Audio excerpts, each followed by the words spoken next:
ഇതൊക്കെ ഓർക്കുന്നുണ്ട്. DNA ഉള്ള ഷുഗർ ഏതാ? Deoxyribose. Yes, very good. Deoxyribose ആണ് ക്ലാസ് DNA ഉള്ള ഷുഗർ. കേറുന്നില്ലടാ, ക്ലാസ് RNA ഉണ്ടാ. ഏതായിരിക്കും അപ്പൊ? Ribose sugar. ഇത് എന്ത് പിന്നെ നമ്മൾ പറഞ്ഞ ഇതിനകത്തുള്ള ബോൺസിന്റെ കാര്യമായിരുന്നു അല്ലെ. നൈട്രജൻ ബേസും പെന്റോ ഷുഗറും കൂടി ഒരുമിച്ച് ലിങ്ക് ചെയ്യും. ആൻഡ് അതിന് പറയുന്ന പേരായിരുന്നു ഗ്ലൈക്കോസിഡിക് ലിങ്കേജ്. ഗ്ലൈക്കോസിഡിക് ലിങ്കേജ് എന്ന് വെച്ചാൽ നൈട്രജൻ ബേസും പെന്റോ ഷുഗറും കൂടെ ഒരുമിച്ച് ലിങ്ക് ആവുന്നതിനാണ്. അങ്ങനെ ആവുള്ള ഒരു സ്ട്രക്ചറിന് പറയുന്ന പേരായിരുന്നു ന്യൂക്ലിയോസൈഡ്. ന്യൂക്ലിയോസൈഡ്. പിന്നെ ന്യൂക്ലിയോസൈഡിന്റെ കൂടെ ആരോട് ചേരണം? ന്യൂക്ലിയോസൈഡിന്റെ കൂടെ ഫോസ്ഫേറ്റ് ഗ്രൂപ്പും കൂടെ ചേർന്ന് കഴിയുമ്പോഴത്തേക്കാണ് അത് ന്യൂക്ലിയോടൈഡ് ആയിട്ട് മാറും. ആൻഡ് ഈ ന്യൂക്ലിയോസൈഡും ഫോസ്ഫേറ്റ് ഗ്രൂപ്പും കൂടെ ലിങ്ക് ആവുന്ന ആ ഒരു ലിങ്കേജിന് പറയുന്ന പേരാണ് ഫോസ്ഫോ എസ്റ്റർ ലിങ്കേജ്. പിന്നെ മൂന്നാമത് ഒരു ലിങ്കേജിന്റെ കാര്യം കൂടെ നമ്മൾ പറഞ്ഞു, അതായിരുന്നു ഫോസ്ഫോ ഡൈ എസ്റ്റർ ലിങ്കേജ്. അതെന്തായിരുന്നു? രണ്ട് ന്യൂക്ലിയോടൈഡ് തമ്മിൽ ജോയിൻ ചെയ്യാൻ യൂസ് ചെയ്യുന്ന ലിങ്കേജ് ആണ് phosphodiester linkage. So അങ്ങനെ 3 ലിങ്കേജിന്റെ കാര്യം പറഞ്ഞു. പിന്നെ നമ്മൾ അതിന്റെ പൊസിഷനിങ്ങിന്റെ കാര്യം 3' to 5' 5' to 3' കാര്യങ്ങളൊക്കെ പറഞ്ഞു. പിന്നെ ഡബിൾ സ്റ്റാൻഡേർഡ് സ്ട്രക്ചർ അത് കണ്ടുപിടിച്ച ആരായിരുന്നു? Double standard structure of DNA, double helix structure കണ്ടുപിടിച്ചത്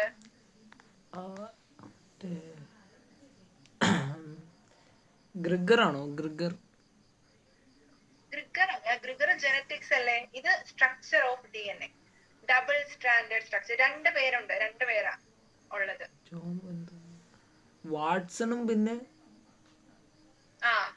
കറക്റ്റ്, ജെയിംസ് വാട്സണും ഫ്രാൻസിസ് ക്രിക്കും ജെയിംസ് വാട്സണും. സോ നമ്മൾ സിമ്പിൾ ആയിട്ട് പറയാൻ വാട്സണും ക്രിക്കും, ഇവര് രണ്ടുപേരും കൂടിയാണ് ഡബിൾ ഹെലിക്സിന്റെ സ്ട്രക്ചർ കണ്ടുപിടിക്കുന്നത്. പിന്നെ അതിന്റെ കൂടെ തന്നെ നമ്മളൊരു ലോയുടെ കാര്യമൊക്കെ പറഞ്ഞു, ഒരു ചാർഗാഫ് ലോ അല്ലെങ്കിൽ ചാർഗാഫ് റൂളിന്റെ കാര്യം പറഞ്ഞു. സോ അതിൽ എന്ന് വെച്ചാൽ എന്താ, എമൗണ്ട് ഓഫ് ഗ്വാനിനും എമൗണ്ട് ഓഫ് സൈറ്റോസിനും ഈക്വൽ ആയിരിക്കണം, എമൗണ്ട് ഓഫ് അഡിനിനും എമൗണ്ട് ഓഫ് തൈമിനും ഈക്വൽ ആയിരിക്കണം. ആ കാര്യങ്ങളൊക്കെ പറഞ്ഞു. പിന്നെ അതിന്റെ ക്യാരക്ടേഴ്സ്, ഒരു 6 ക്യാരക്ടേഴ്സിന്റെ കാര്യം കൂടി നമ്മൾ പറഞ്ഞായിരുന്നു. ഓർക്കുന്നുണ്ടോ ക്യാരക്ടേഴ്സ് ഒക്കെ? അതോ ഒന്നും കൂടി പറഞ്ഞു തന്നോ? അത് ക്യാരക്ടേഴ്സ് ഒന്നുകൂടെ പറഞ്ഞാൽ കൊള്ളാം ചേച്ചി. ഓക്കെ. സോ ആദ്യം നമ്മൾ പറഞ്ഞ എന്താ, DNA ഡബിൾ ഹെലിക്സ് സ്ട്രക്ചറിന്റെ ആദ്യത്തെ ക്യാരക്ടർ എന്ന് പറയുന്നത് അതില് 2 പോളി ന്യൂക്ലിയോടൈഡ് ചെയിൻസ് ഉണ്ടായിരിക്കും. അതായത് 2 ചെയിൻസ് ഉണ്ടായിരിക്കും ഒരു ഡബിൾ സ്റ്റാൻഡേർഡ് DNAയുടെ ചെയിനില്. അതിൽ തന്നെ ഒരു ഷുഗറും ഫോസ്ഫേറ്റും ഉള്ള കാര്യം പറഞ്ഞില്ലേ.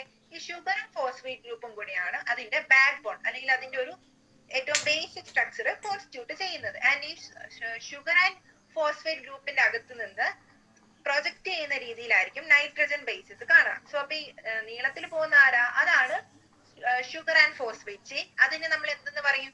Back bone of the DNA. പിന്നെ അതിനുള്ളിൽ നിന്നുള്ള ആ പ്രൊജക്ട് ചെയ്തിരിക്കുന്ന ആൾക്കാർ ആരായിരിക്കും? അവരായിരിക്കും നമ്മുടെ നൈട്രജൻ ബേസസ്. പിന്നെ രണ്ടാമത്തെ ക്യാരക്ടർ പറഞ്ഞത് അവര് ആന്റി പാരലൽ പൊളാരിറ്റി ആയിരിക്കും. അതായത് ആന്റി പാരലൽ എന്ന് വെച്ചാൽ എന്താ, അതിൽ ഒരാള് 5' to 3' ആണെങ്കിൽ അടുത്ത ആൾ എങ്ങനെയായിരിക്കും? 3' to 5' എന്ന് പറയുന്ന ഒരു ഡയറക്ഷനിലായിരിക്കും മൂവ് ചെയ്യുന്നത്. അവർ പാരലൽ ആയിരിക്കും, പക്ഷെ അവരുടെ ഡയറക്ഷൻ എങ്ങനെയായിരിക്കും? ഓപ്പോസിറ്റ് ഡയറക്ഷൻ ആയിരിക്കും. അതിനെയാണ് ആന്റി പാരലൽ പൊളാരിറ്റി എന്ന് പറയുന്നത്. ജസ്റ്റ് ഇത്ര ഓർത്താൽ മതി. ഒരാൾ 5' to 3' ആണെങ്കിൽ അടുത്ത ആള് 3' to 5' ആയിരിക്കും. ഇവിടെ നമ്മുടെ ആ ഫിഗർ നോക്കിയാൽ അറിയാം അല്ലെ. ഇവിടെ 5' to 3' ആണ്. ഒരുമിച്ച് ഇതല്ല, രണ്ടെണ്ണമുള്ള ഫിഗർ ഉണ്ട്. 5' to 3' ആണ് ഇവിടെ. ആൻഡ് താഴെ എങ്ങനെയാ? 3' to 5'. സോ അതാണ് ആന്റി പാരലൽ പൊളാരിറ്റി എന്ന് പറയുന്നത്. ആൻഡ് തേർഡ് പോയിന്റ് എന്താ, ഇതിനകത്തുള്ള ഹൈഡ്രജൻ ബോണ്ടിന്റെ കാര്യം. സോ 2 സ്ട്രാൻഡ്സ് ഉള്ള കാര്യം നമ്മൾ പറഞ്ഞില്ലേ, അവർ തമ്മിൽ ജോയിൻ ചെയ്യുന്നത് ഹൈഡ്രജൻ ബോണ്ട് വഴിയായിരിക്കും. അതിൽ തന്നെ അഡിനിനും തൈമിനും തമ്മിൽ 2 ഹൈഡ്രജൻ ബോണ്ടും ഗ്വാനിനും സൈറ്റോസിനും തമ്മിൽ 3 ഹൈഡ്രജൻ ബോണ്ടും ആയിരിക്കും കാണാം. സോ ഈ ഹൈഡ്രജൻ ബോണ്ട്സ് വഴിയാണ് 2 ന്യൂക്ലിയോടൈഡ് ചെയിൻസിനെയും ഹോൾഡ് ചെയ്ത് നിർത്തുന്നത്. ഫോർത്ത് പോയിന്റ് ആയിരുന്നു, അവർ കോയിൽ ചെയ്തിരിക്കുന്ന ഡയറക്ഷൻ എന്താ? ആ ഡബിൾ ഹെലിക്സ് ഫോം ചെയ്യണമെങ്കിൽ നമ്മൾ എന്ത് ചെയ്യണം? ഈ ഒരു പാരലൽ ആയിട്ട് നിൽക്കുന്ന സ്ട്രക്ചറിനെ നമ്മൾ കോയിൽ ചെയ്യണം. ഇതിനെ നമ്മൾ റൈറ്റ് ഹാൻഡഡ് ഡയറക്ഷനിലേക്ക് കോയിൽ ചെയ്യുന്ന സമയത്താണ് നമുക്ക് ഡബിൾ ഹെലിക്സ് സ്ട്രക്ചർ കിട്ടുക. സോ DNA ചെയിന് റൈറ്റ് ഹാൻഡഡ് ഡയറക്ഷനിലാണ് കോയിൽ ചെയ്തിരിക്കുന്നത്. ആൻഡ് അതിൽ തന്നെ ഒരു മെഷർമെന്റ് നമ്മൾ പറയുന്നുണ്ട് അല്ലെ, pitch of the helix. Pitch of the helix എത്രയാ? 3.4 നാനോമീറ്റർ. അത് വളരെ ഇമ്പോർട്ടന്റ് ആണ്. 3.4 നാനോമീറ്റർ അല്ലെങ്കിൽ ഒരു 3.4 into 10⁻⁻⁹ അതാണ് നമ്മുടെ DNA ഹെലിക്സിന്റെ പിച്ച് എന്ന് പറയാം. സോ ഈ ഒരു ഗ്രൂവ് തമ്മിലുള്ള ലെങ്ത് എന്ന് നമുക്ക് പറയാൻ പറ്റും. അതിനെയാണ് പിച്ച് എന്ന് പറയാം. ഈ ഒരു പോർഷൻ തൊട്ട് ഈ ഒരു പോർഷൻ വരെയുള്ള ലെങ്ത് ആണ് DNAയുടെ പിച്ച്. സോ അത് എത്രയാ? 3.4 നാനോമീറ്റർ. പിന്നെ നമുക്ക് അതിൽ പറയാനുള്ള അടുത്തൊരു കാൽക്കുലേഷൻ അല്ലെ അടുത്തൊരു വാല്യൂ എന്താ? രണ്ട് ബേസ് പെയർസ് തമ്മിലുള്ള ഡിസ്റ്റൻസ്. സോ രണ്ട് ബേസ് പെയർസ് തമ്മിലുള്ള ഡിസ്റ്റൻസ് എന്ന് പറയുന്നത് 0.34 നാനോമീറ്റർ ആയിരിക്കും. സോ തിരിഞ്ഞു പോകരുത്. ആദ്യത്തെ പിച്ച് ഓഫ് ദ ഹെലിക്സ് ആണെങ്കിൽ 3.4ഉം DNA ബേസ് പെയർസ് തമ്മിലുള്ള ഡിസ്റ്റൻസ് ആണെങ്കിൽ 0.34ഉം ആയിരിക്കും.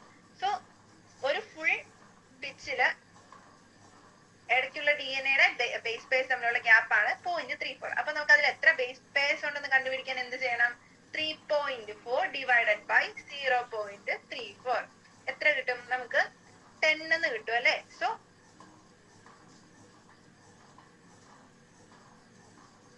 ഒരു മിനിറ്റ്.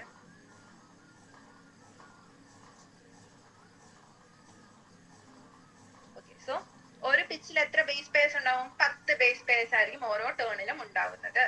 അപ്പൊ ആ വാല്യൂസ് രണ്ടെണ്ണം ഒന്ന് ഓർത്തിരിക്കാം. ആൻഡ് ലാസ്റ്റ് പോയിന്റ് എന്ന് പറയുന്നത് ഈ നമ്മുടെ ഡബിൾ ഹെലിക്സിനകത്ത് ഈ ഹൈഡ്രജൻ ബോണ്ടും അതുപോലെ തന്നെ ബാക്കിയുള്ള ഇന്റർമോളിക്കുലർ ബോൺസിന്റെ ഒക്കെ കൂടെ തന്നെ ഇതിനുള്ള ഒരു ഡബിൾ ഹെലിക്സ് സ്ട്രക്ചറും കൂടിയുണ്ട്. അതുകൊണ്ടാണ് DNA-ക്ക് ഒരു അഡീഷണൽ ആയിട്ടുള്ള സ്റ്റെബിലിറ്റി കിട്ടുന്നത്. അല്ലെങ്കിൽ ഈ ബേസ് പെയർസ് എങ്ങനെയാണ് കാണപ്പെടുന്നത്? ഒന്നിന് മേലെ ഒന്നായിട്ട് അടുക്കി വെച്ച രീതിയിലായിരിക്കും കാണുന്നത്, അല്ലെങ്കിൽ ഒരു ലീനിയർ രീതിയിൽ അറേഞ്ച് ചെയ്തിരിക്കുകയായിരിക്കും ചെയ്തിരിക്കുന്നത്. സോ അതുകൊണ്ട് എന്ത് കിട്ടും? അതുകൊണ്ട് DNA-യുടെ മോളിക്യൂൾസിന് കുറച്ചുകൂടി സ്റ്റെബിലിറ്റി കിട്ടുന്നുണ്ട്. ഇത്രയും കാര്യങ്ങളായിരുന്നു നമുക്ക് DNA-യുടെ ഫീച്ചേഴ്സ് അല്ലെങ്കിൽ DNA-യുടെ ഡബിൾ ഹെലിക്സിന്റെ ക്യാരക്ടേഴ്സിൽ പറയാനുണ്ടായിരുന്നത്. ക്ലിയർ ആണോ ഇത്? ക്ലിയർ ആയി. ഓക്കെ, പിന്നെ നമ്മള് സെൻട്രൽ ഡോഗ്മയുടെ കാര്യം ജസ്റ്റ് ഒന്ന് പറഞ്ഞു പോയി അല്ലെ? ഓർക്കുന്നുണ്ടോ സെൻട്രൽ ഡോഗ്മ?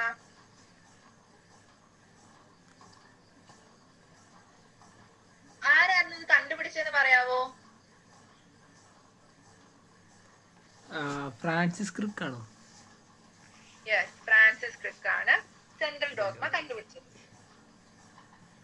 സോ സെൻട്രൽ ഡോഗ്മയിൽ പറയുന്നത് ഇത്രേ ഉള്ളൂ. DNA-യിൽ നിന്ന് പ്രോട്ടീൻസ് ഉണ്ടാവും എന്നുള്ള കാര്യം നമുക്കറിയാം. അപ്പൊ അതിൽ നിന്ന് എങ്ങനെയാണ് അത് ഉണ്ടാവുന്നത്, അതിനിടയ്ക്ക് എന്തൊക്കെ പ്രോസസ് ഉണ്ടെന്ന് എക്സ്പ്ലെയിൻ ചെയ്യുന്ന ഒരു ബേസിക് ഐഡിയ. ഈ ഡോഗ്മ എന്ന് വെച്ചാൽ എന്താ? ഒരു റൂള് അല്ലെങ്കിൽ ഒരു ബേസിക് ഐഡിയ അങ്ങനെയൊക്കെ പറയാം കേട്ടോ.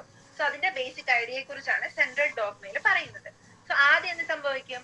ആദ്യം DNA മോളിക്യൂളിന് റിപ്ലിക്കേഷൻ നടക്കും. റിപ്ലിക്കേഷൻ നമ്മൾ എന്താന്ന് ബയോടെക്നോളജി പഠിച്ചാലേ, ഒരേ മോളിക്യൂളിന്റെ തന്നെ മൾട്ടിപ്പിൾ കോപ്പീസ് ഫോം ചെയ്യുക, അല്ലെങ്കിൽ അതിന് ആംപ്ലിഫിക്കേഷൻ നടക്കുക, അതിനെയാണ് റിപ്ലിക്കേഷൻ എന്ന് പറയാം. മൾട്ടിപ്പിൾ കോപ്പീസ് ഫോം ചെയ്തു. പിന്നെ എന്ത് സംഭവിക്കണം?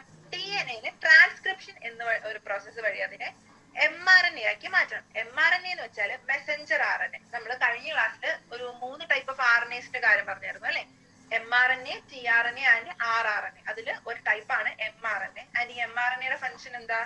mRNA-യുടെ ഫംഗ്ഷൻ ആണ് മെസഞ്ചർ RNA എന്ന് വെച്ചാൽ അത് എന്താ? ഇതിന് ഈ DNA-യിൽ നിന്നുള്ള ഇൻഫർമേഷൻ അല്ലെങ്കിൽ ആ ഒരു കോഡിനെ പ്രോട്ടീൻ നിർമ്മിക്കാൻ വേണ്ടി ഹെൽപ്പ് ചെയ്യുന്ന ഒരു RNA മോളിക്യൂൾ ആണ് mRNA. സോ DNA-യിൽ നിന്ന് mRNA ഉണ്ടാവുന്ന ആ പ്രോസസ്സിന് പറയുന്ന പേരാണ് ട്രാൻസ്ക്രിപ്ഷൻ. സോ DNA-യിൽ നിന്ന് mRNA ഉണ്ടാവുന്നു, പ്രോസസ്സിന് പറയുന്ന പേര് ട്രാൻസ്ക്രിപ്ഷൻ. അത് മാറിപ്പോണ്ട് നോക്കണേ, അടുത്ത ഒരു ട്രാൻസ്ലേഷൻ കൂടെ വരുന്നുണ്ട്. സോ ട്രാൻസ്ക്രിപ്ഷൻ കഴിഞ്ഞു mRNA ഫോം ചെയ്തു. അത് കഴിഞ്ഞ് എന്ത് സംഭവിക്കണം? mRNA-യിൽ നിന്ന് വേണം പ്രോട്ടീൻ മോളിക്യൂൾ ഉണ്ടാവാൻ. സോ mRNA-യിൽ നിന്ന് പ്രോട്ടീൻ മോളിക്യൂൾ ഉണ്ടാവുന്ന പ്രോസസ്സിന് പറയുന്ന പേരാണ് ട്രാൻസ്ലേഷൻ. സോ ഇത്രയാണ് സെൻട്രൽ ഡോഗ്മയിലുള്ളത്. DNA ഉണ്ട്, അതിന് റിപ്ലിക്കേഷൻ നടക്കും, പിന്നെ mRNA ഫോം ചെയ്യും ട്രാൻസ്ക്രിപ്ഷൻ വഴി, പിന്നെ mRNA-യിൽ നിന്ന് ട്രാൻസ്ലേഷൻ വഴി പ്രോട്ടീൻ ഫോം ചെയ്യും. സോ നോർമലി ഈ ഒരു മെത്തേഡ് വഴിയാണ് പ്രോട്ടീൻ ഫോർമേഷൻ നടക്കുക. പക്ഷേ ചില വൈറസുകളിലൊക്കെ എങ്ങനെയാ? അവിടെ ഇതേ ഒരു മെത്തേഡ് തന്നെയായിരിക്കും, പക്ഷെ അതെങ്ങനെയാ? റിവേഴ്സ് ഡയറക്ഷനിലായിരിക്കും നടക്കുന്നത്. സോ അവിടെ സംഭവിക്കുന്നത് RNA-യിൽ നിന്ന് DNA ഫോം ചെയ്യുകയായിരിക്കും. സോ ഡയറക്റ്റ് ഓപ്പോസിറ്റ് കാര്യമല്ലേ നടക്കുന്നത്, അതുകൊണ്ട് അതിന് റിവേഴ്സ് ട്രാൻസ്ക്രിപ്ഷൻ എന്ന് പറയും. പിന്നെ ഇവിടെ ജസ്റ്റ് അതിന്റെ നെയിം മാത്രമേ മെൻഷൻ ചെയ്തിട്ടുള്ളൂ കേട്ടോ. അപ്പൊ ഡീറ്റെയിൽ ആയിട്ട് അറിയണ്ട, അത് വൈറസിൽ നടക്കുന്ന പ്രോസസ് ആണ്. DNA-യിൽ ഉണ്ടാവുന്ന ആരിൽ നിന്നാ? RNA-യിൽ നിന്ന് DNA ഉണ്ടാവുന്നു. അതുകൊണ്ട് തന്നെ നമ്മൾ എന്ത് പറയും? റിവേഴ്സ് ട്രാൻസ്ക്രിപ്ഷൻ എന്ന് പറയും. ഓക്കെ അല്ലേ?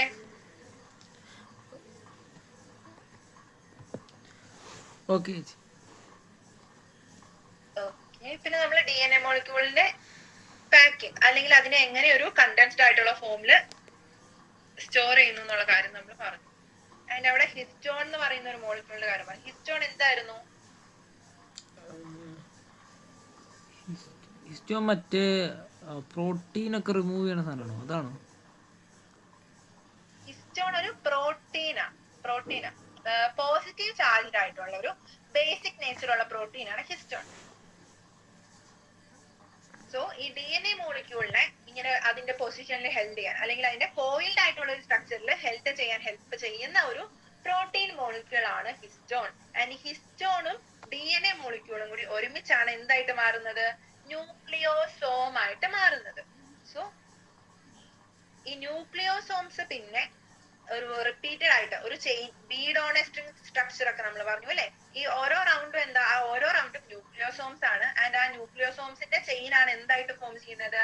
ക്രോമാറ്റിൻ ത്രെഡ് ആയിട്ട് ഫോം ചെയ്യുന്നത്.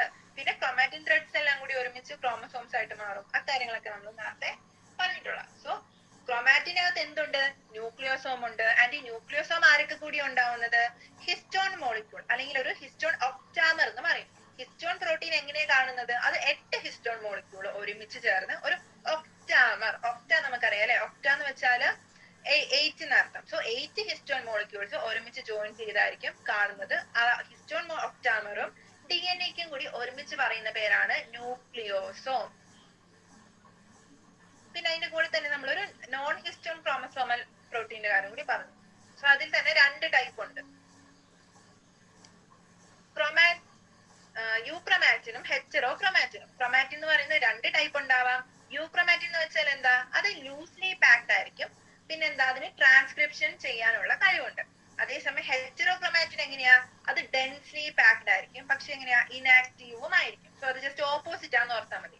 യൂക്രമാറ്റിൻ ലൂസ്ലി പാക്ഡ് ആണെങ്കിൽ ഹെറ്ററോക്രൊമാറ്റിൻ ഡെൻസ്ലി പാക്ഡ് ആയിരിക്കും. യൂക്രമാറ്റിൻ ട്രാൻസ്ക്രിപ്ഷനലി ആക്റ്റീവ് ആണെങ്കിൽ ഹെറ്ററോക്രൊമാറ്റിൻ എങ്ങനെയാ? അത് ഇനാക്റ്റീവ് ആയിരിക്കും. പിന്നെ സ്റ്റെയിൻ ചെയ്യുന്ന സമയത്ത്, നമ്മൾ അതിനെ ഡൈ ചെയ്യുന്ന സമയത്ത് യൂക്രമാറ്റിൻ എങ്ങനെയാ? അത് ലൈറ്റ്ലി സ്റ്റെയിൻ ആവുള്ളൂ, ലൈറ്റ് ആയിട്ട് സ്റ്റെയിൻ ആവുള്ളൂ. അതേസമയം ഹെറ്ററോക്രൊമാറ്റിൻ വളരെ ഡാർക്ക് കളറിൽ സ്റ്റെയിൻ ആവും. ഇത്രയായിരുന്നു നമ്മൾ പാക്കേജിങ്ങിന്റെ കാര്യം പറഞ്ഞത്. പിന്നെ നമ്മൾ ജനറ്റിക് മെറ്റീരിയല് DNA ആണ് എന്ന് തെളിയിക്കാൻ വേണ്ടി ചെയ്ത കുറച്ച് എക്സ്പെരിമെന്റ്സിന്റെ കാര്യം പറഞ്ഞായിരുന്നു. ഓർക്കുന്നുണ്ടോ അതൊക്കെ? ഞങ്ങളില്ലായിരുന്നു ചേച്ചി ആ ക്ലാസ്സില്. ഓ, എന്റെ വീഡിയോ ഉണ്ടല്ലേ? ഓക്കെ. ഞാൻ ജസ്റ്റ് ഒരു സമ്മറി ആയിട്ട് പറയാം കേട്ടോ. സോ അതിന് വേണ്ടിട്ട് ആദ്യം ഈ സെല്ലിൽ നിന്ന് എന്തോ ഒരു കാര്യം വരുന്നത് കൊണ്ട്, അല്ലെങ്കിൽ അത് ട്രാൻസ്ഫർ ആവുന്നത് കൊണ്ടാണ് അടുത്ത സെല്ലിന് ആ ക്യാരക്ടേഴ്സ് ഉണ്ടാവുന്നത്. അങ്ങനെയുള്ള കാര്യങ്ങളൊക്കെ അവർക്ക് മനസ്സിലായെങ്കിലും ഏത് സബ്സ്റ്റൻസ് ആണ്, അത് പ്രോട്ടീൻ ആണോ, RNA ആണോ, DNA ആണോ എന്നൊന്നും അവർക്ക് കറക്റ്റ് ആയിട്ട് മനസ്സിലാക്കാൻ പറ്റിയിരുന്നില്ല. സോ അത് മനസ്സിലാക്കാൻ വേണ്ടിയിട്ട് കുറച്ച് സെറ്റ് ഓഫ് എക്സ്പെരിമെന്റ്സ് വഴിയാണ് അവർക്ക് അവസാനം മനസ്സിലാവുന്നത് DNA ആണ് ജനറ്റിക് മെറ്റീരിയൽ എന്നുള്ളത്. സോ അതിൽ ആദ്യമായിട്ട് നമുക്ക് പറയാനുള്ള എക്സ്പെരിമെന്റ് ആണ് ട്രാൻസ്ഫോമിംഗ് പ്രിൻസിപ്പിൾ.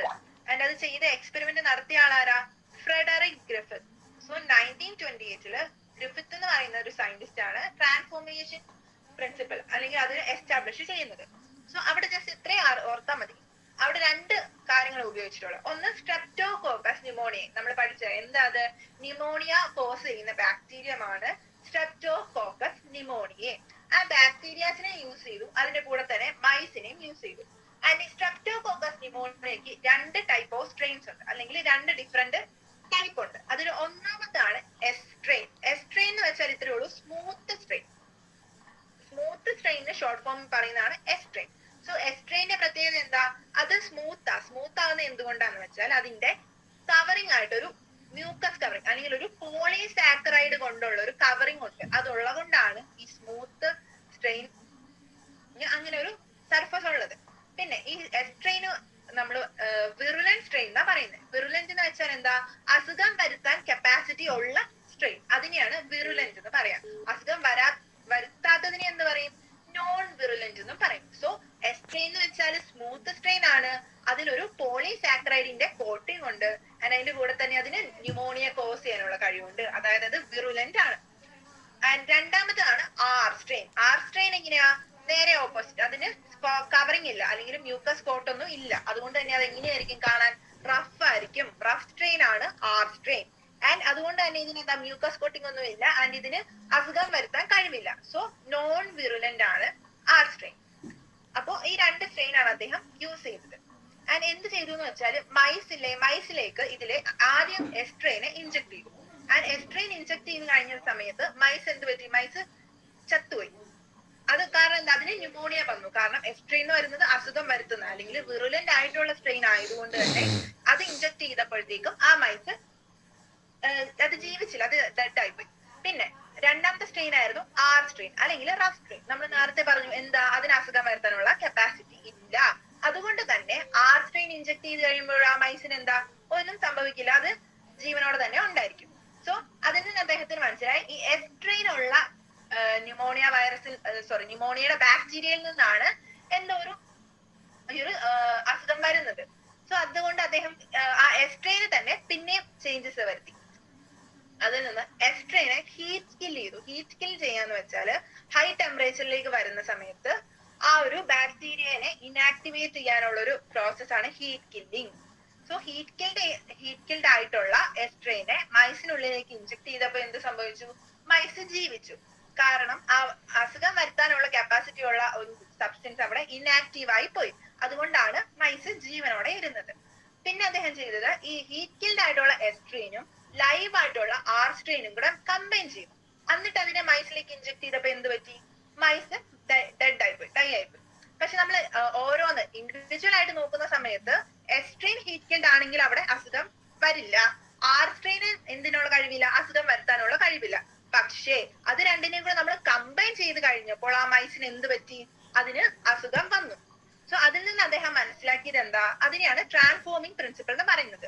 കാരണം ഈ ഹീറ്റ് കിൽഡ് ആയിട്ടുള്ള എസ്ട്രെയിനിൽ നിന്നും ആർ സ്ട്രെയിനിലേക്ക്, ലൈവ് ആയിട്ടുള്ള ആർ സ്ട്രെയിനിലേക്ക് എന്തോ ഒരു സബ്സ്റ്റൻസ് ട്രാൻസ്ഫർ ആയി.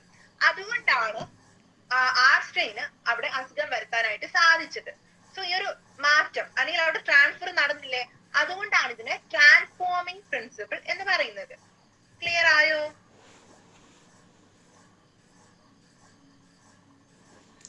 ഈ എസ്ട്രെയിനും ആർ സ്ട്രെയിനും പറഞ്ഞ എന്താ ചേച്ചി? എസ്ട്രെയിൻ ജസ്റ്റ് അതിന്റെ ഫിസിക്കൽ അപ്പിയറൻസിലുള്ള ഒരു വ്യത്യാസം ഉണ്ടെന്നേ ഉള്ളൂ. എസ്ട്രെയിനിലെ പ്രത്യേകത എന്താന്ന് വെച്ചാൽ അതിന്റെ ചുറ്റും ഒരു മ്യൂക്കസിന്റെ അല്ലെങ്കിൽ ഒരു പോളിസാക്രൈഡിന്റെ ഒരു കോട്ടിംഗ് ഉണ്ട്. അതുകൊണ്ട് അത് എങ്ങനെ ഇരിക്കും? കാണാനായിട്ട് വളരെ സ്മൂത്ത് ആയിട്ടിരിക്കും. അതുകൊണ്ടാണ് എസ്ട്രെയിൻ എന്ന് പറയുന്നത്, അല്ലെങ്കിൽ സ്മൂത്ത് സ്ട്രെയിൻ എന്ന് പറയുന്നത്. നമ്മളിപ്പോ ഈ എക്സ്പെരിമെന്റിൽ നിന്ന് നമുക്ക് മനസ്സിലായി എന്തോ ഒരു സബ്സ്റ്റൻസ് ഉള്ളതുകൊണ്ടാണ്. പക്ഷെ ശരിക്കും മ്യൂക്കസ് കോട്ട് ഉള്ളതിനാണ് അസുഖം വരുത്താൻ കഴിവുള്ളത്. കാരണം എന്താ? മ്യൂക്കസ് കോട്ട് ഉള്ളത് കൊണ്ട് ഇത് സ്മൂത്ത് ആയിട്ട് കാണപ്പെടും. അതുകൊണ്ടാണ് നമ്മൾ അതിന് എസ്ട്രെയിൻ എന്ന് പറയുന്നത്. അതേസമയം ആർ സ്ട്രെയിൻ എന്തില്ല? മ്യൂക്കസ് കോട്ടിംഗ് ഇല്ല. അതുകൊണ്ട് അത് കാണാൻ എങ്ങനെയായിരിക്കും? റഫ് ആയിരിക്കും. ആൻഡ് അതിന് അസുഖം വരുത്താനുള്ള കഴിവില്ല. ജസ്റ്റ് അതിന്റെ ആ ഒരു സ്ട്രക്ചർ അനുസരിച്ച് പറയുന്നതേ ഉള്ളൂ.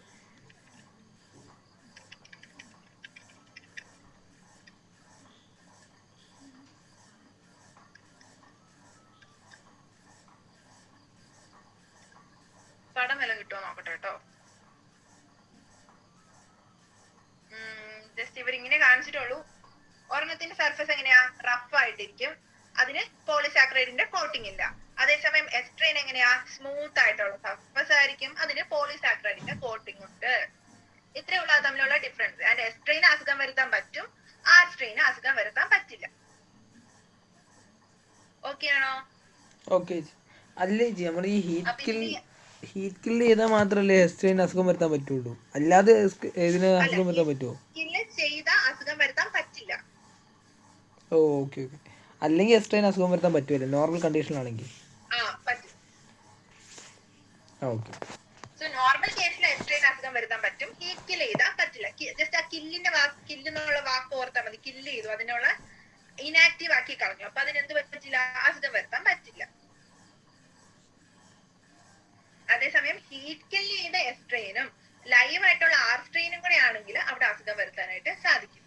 കാരണം എസ്ട്രെയിനിൽ നിന്നുള്ള അസുഖം വരുത്താനുള്ള കപ്പാസിറ്റി ആർ സ്ട്രെയിനിലേക്ക് ട്രാൻസ്ഫർ ആകും. അതുകൊണ്ടാണ് അവിടെ മൗസ് ഡൈ ചെയ്യുന്നത്. ഈ ആർ സ്ട്രെയിന് അസുഖം വരുത്താൻ പറ്റത്തില്ലല്ലോ രണ്ട് കണ്ടീഷൻ ആണെങ്കിലും? ഇല്ല. ഓക്കെ. ആർ സ്ട്രെയിന് അസുഖം വരുത്താനേ പറ്റില്ല. ഇത് രണ്ടും കൂടെ ഹീറ്റ് കിൽഡ് എസും കൂടെ വന്നാൽ മാത്രമേ അവിടെ ചേഞ്ച് നടക്കുള്ളൂ. ഓക്കെ. അവിടെ എന്താ സംഭവിക്കുന്നതെന്ന് വെച്ചാല് നമ്മൾ ഹീറ്റ് കിൽ ചെയ്ത എസ്ട്രെയിനെയും ആർ സ്ട്രെയിനെയും കൂടെ ഒരുമിച്ച് വെച്ചില്ലേ, ആ സമയത്ത് ഇനാക്റ്റീവ് ആയിട്ടുള്ള എസ്ട്രെയിനിൽ നിന്നും കുറച്ച് പോളിസാക്രൈഡ് കോട്ടിങ്സ് അതിനെ ഉണ്ടാക്കാനുള്ള കഴിവ് ആർ സ്ട്രെയിനും കൂടെ കിട്ടും. അതുകൊണ്ടാണ് അവിടെ അസുഖം ഉണ്ടാവുന്നത്. ആ ഒറ്റയ്ക്ക് നിന്നാല് രണ്ടുപേർക്കും അസുഖം വരുത്താൻ പറ്റില്ല. ഓ ഓക്കെ, സോ അതിൽ നിന്ന് നമുക്ക് മനസ്സിലായി ഇത് എന്തോ ഒരു ജനറ്റിക് മെറ്റീരിയലിന്റെ ട്രാൻസ്ഫർ കൊണ്ടായിരിക്കും എന്ന് മനസ്സിലായി. പക്ഷെ അതിന്റെ നേച്ചർ എങ്ങനെയാ, അത് ഏത് ടൈപ്പ് ഓഫ് മെറ്റീരിയൽ ആണെന്ന് അവർക്ക് കണ്ടുപിടിക്കാനായിട്ട് സാധിച്ചില്ല. അതിനെക്കുറിച്ച് കുറച്ചും കൂടി ഡീറ്റെയിൽ ആയിട്ട് പറയുന്ന ഒരു എക്സ്പെരിമെന്റ് ആണ് biochemical characterisation of transforming principle, നമ്മുടെ രണ്ടാമത്തെ എക്സ്പെരിമെന്റ്. അവിടെ എന്താ സംഭവിക്കുന്നത്, 3 സയന്റിസ്റ്റ് ഉണ്ടായിരുന്നു, ആവറി, മക്ലിയോഡ് ആൻഡ് മക്കാർത്തി. അവര് 1944 ഒരു എക്സ്പെരിമെന്റ് ചെയ്തു. അത് ഈ ട്രാൻസ്ഫോമിംഗ് പ്രിൻസിപ്പിൾ ഇല്ലേ, നമ്മുടെ ഗ്രിഫിത്തിന്റെ ഈ ട്രാൻസ്ഫോമിംഗ് പ്രിൻസിപ്പിളിനെ ബേസ് ചെയ്തായിരുന്നു അവർ ഈ എക്സ്പെരിമെന്റ് ചെയ്യുന്നത്. അവരെന്താ ചെയ്തതെന്ന് വെച്ചാല്, ഈ ഹീറ്റ് കിൽഡ് എസിൽ നിന്നാണ് അസുഖം വരുന്നതെന്ന് ഹീറ്റ് കിൽഡ് എസ് ആണ് ആറിനെ ചേഞ്ച് ചെയ്യുന്നതെന്ന് അവർക്ക് മനസ്സിലായി. സോ അതിൽ നിന്ന് ഏത് മോളിക്യൂൾ ആയിരിക്കും ഇവര് മാറ്റം വരുത്തിയതെന്ന് കണ്ടുപിടിക്കാൻ വേണ്ടിയിട്ട് ഹീറ്റ് കിൽഡ് എസിലെ DNA-നെയും RNA-നെയും പ്രോട്ടീൻസിനെയൊക്കെ അവർ സെപ്പറേറ്റ് ചെയ്തെടുത്തു. സോ അങ്ങനെ സെപ്പറേറ്റ് ചെയ്തെടുത്തതിൽ നിന്ന് സെപ്പറേറ്റ് ചെയ്തെടുത്തതിൽ ഇപ്പൊ നമുക്ക് ഹീറ്റ് കിൽഡ് ആയിട്ടുള്ള ഒരു എസ്ട്രെയിൻ ബാക്ടീരിയ ഉണ്ട്. അതിൽ നിന്ന് പ്രോട്ടീനെ മാത്രം സെപ്പറേറ്റ് ചെയ്യണം. എന്ത് ചെയ്യണം, പ്രോട്ടീൻ ഇല്ലാത്തൊരു ബാച്ച് വേണമെങ്കിൽ എന്ത് ചെയ്യണം, അതിനകത്തേക്ക് പ്രോട്ടീനേസ് എന്ന് പറയുന്ന ഒരു എൻസൈം, പ്രോട്ടീനേസ് എന്ന് പറയുന്ന എൻസൈമിനെ ആഡ് ചെയ്താൽ അവിടുത്തെ പ്രോട്ടീൻ എല്ലാം ആബ്സെന്റ് ആയി പൊക്കോളും, പ്രോട്ടീൻ എല്ലാം ഡൈജസ്റ്റ് ആയി പൊക്കോളും. സോ അവിടെ പിന്നെ എന്ത് മാത്രമേ ഉണ്ടാവുള്ളൂ, അവിടെ DNA-യും RNA-യും മാത്രമേ ഉണ്ടാവുള്ളൂ. അതേപോലെ തന്നെ രണ്ടാമത്തെ സാമ്പിളിൽ എന്ത് ചെയ്യും, നമ്മൾ RNase എന്ന് പറയുന്ന എൻസൈം ആഡ് ചെയ്യും. അവിടെ RNA ആബ്സെന്റ് ആയിരിക്കും, DNA-യും പ്രോട്ടീനും മാത്രമേ കാണുള്ളൂ. ആൻഡ് അടുത്തതിൽ എന്ത് ചെയ്യും, നമ്മള് DNA എന്ന് പറയുന്ന എൻസൈം ആയിരിക്കും ആഡ് ചെയ്യുക. പ്രോട്ടീനും RNA-യും ഉണ്ടാവും, DNA അവിടെ ആബ്സെന്റ് ആയിരിക്കും. സോ ജസ്റ്റ് ഇത്ര ഓർത്താൽ മതി. ഈ പ്രോട്ടീൻ, DNA, RNA ഉള്ള 3 സാമ്പിൾസ് നമ്മൾ എടുത്തു. അതിൽ ഓരോന്നിൽ നിന്നും ഓരോ സബ്സ്റ്റൻസ് നമ്മൾ ഡൈജസ്റ്റ് ചെയ്ത് കളഞ്ഞു, ഇല്ലാണ്ടാക്കി. ആൻഡ് അതിൽ നിന്ന് അവസാനം വരുന്ന ചേഞ്ച് എന്താന്ന് നോക്കിയാൽ മതി. ഇതിന്റെ ഒരു ഡയഗ്രാം എന്തെങ്കിലും ഉണ്ടായിരുന്നു, ഒരു മിനിറ്റ്, അതുകൂടെ കാണിച്ചാൽ പെട്ടെന്ന് മനസ്സിലാവും. സോ അവസാനം എന്താ പറ്റുന്നതെന്ന് വെച്ചാൽ അതില് ചേഞ്ച് ഉണ്ടാവുന്നത് DNA ഉള്ളതിന് മാത്രമേ ചേഞ്ച് ഉണ്ടാവുള്ളൂ, ട്രാൻസ്ഫോർമേഷൻ നടക്കുകയുള്ളൂ. DNA ഇല്ലാത്തതിൽ എന്ത് നടക്കുന്നില്ല, ട്രാൻസ്ഫോർമേഷൻ നടക്കുന്നില്ല. ആൻഡ് അതുവഴി അവർക്ക് മനസ്സിലായി DNA കാരണമാണ് ഈ ഒരു ചേഞ്ച് ഉണ്ടാകുന്നത്.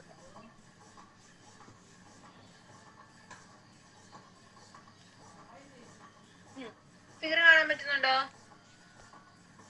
കാണാം ചേച്ചി. ഓക്കെ, സോ ഹീറ്റ് കിൽഡ് എസ്ട്രെയിനെ എടുത്തു. അതിൽ നിന്ന് ആദ്യത്തെ ബാച്ചിൽ എന്ത് ചെയ്തു, പ്രോട്ടീനെ എൻസൈം ആഡ് ചെയ്തു, പ്രോട്ടീനെ ഇനാക്ടിവേറ്റ് ചെയ്ത് കളഞ്ഞു. സോ എസ്ട്രെയിൻ എന്നില്ല, പ്രോട്ടീൻ ഇല്ല, പക്ഷെ DNA-യും RNA-യും ഉണ്ട്.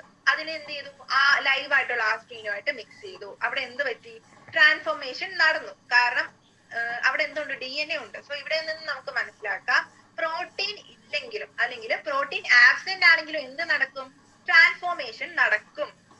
സോ അതുകൊണ്ട് പ്രോട്ടീൻ കാരണമല്ല ട്രാൻസ്ഫോർമേഷൻ നടക്കുന്നത് നമുക്ക് മനസ്സിലായി. പിന്നെ രണ്ടാമത്തതിൽ എന്ത് ചെയ്തു, RNase എന്ന് പറയുന്ന എൻസൈമിനെ ആഡ് ചെയ്തു. സോ അവിടെ RNA ആബ്സെന്റ് ആയിരിക്കും, RNA ഇനാക്റ്റീവ് ആയിരിക്കും.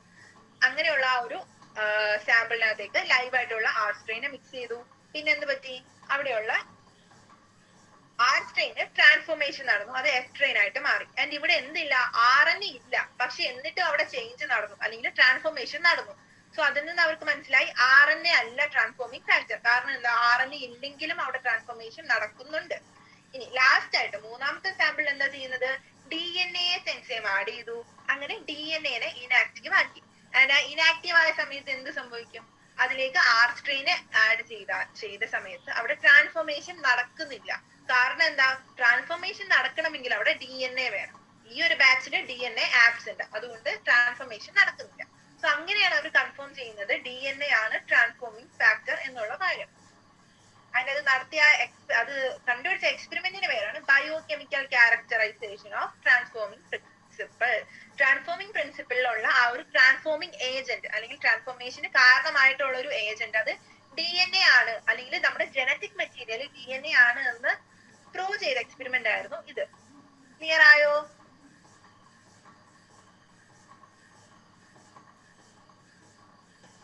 ഡൗട്ട് ഉണ്ടോ എന്തെങ്കിലും?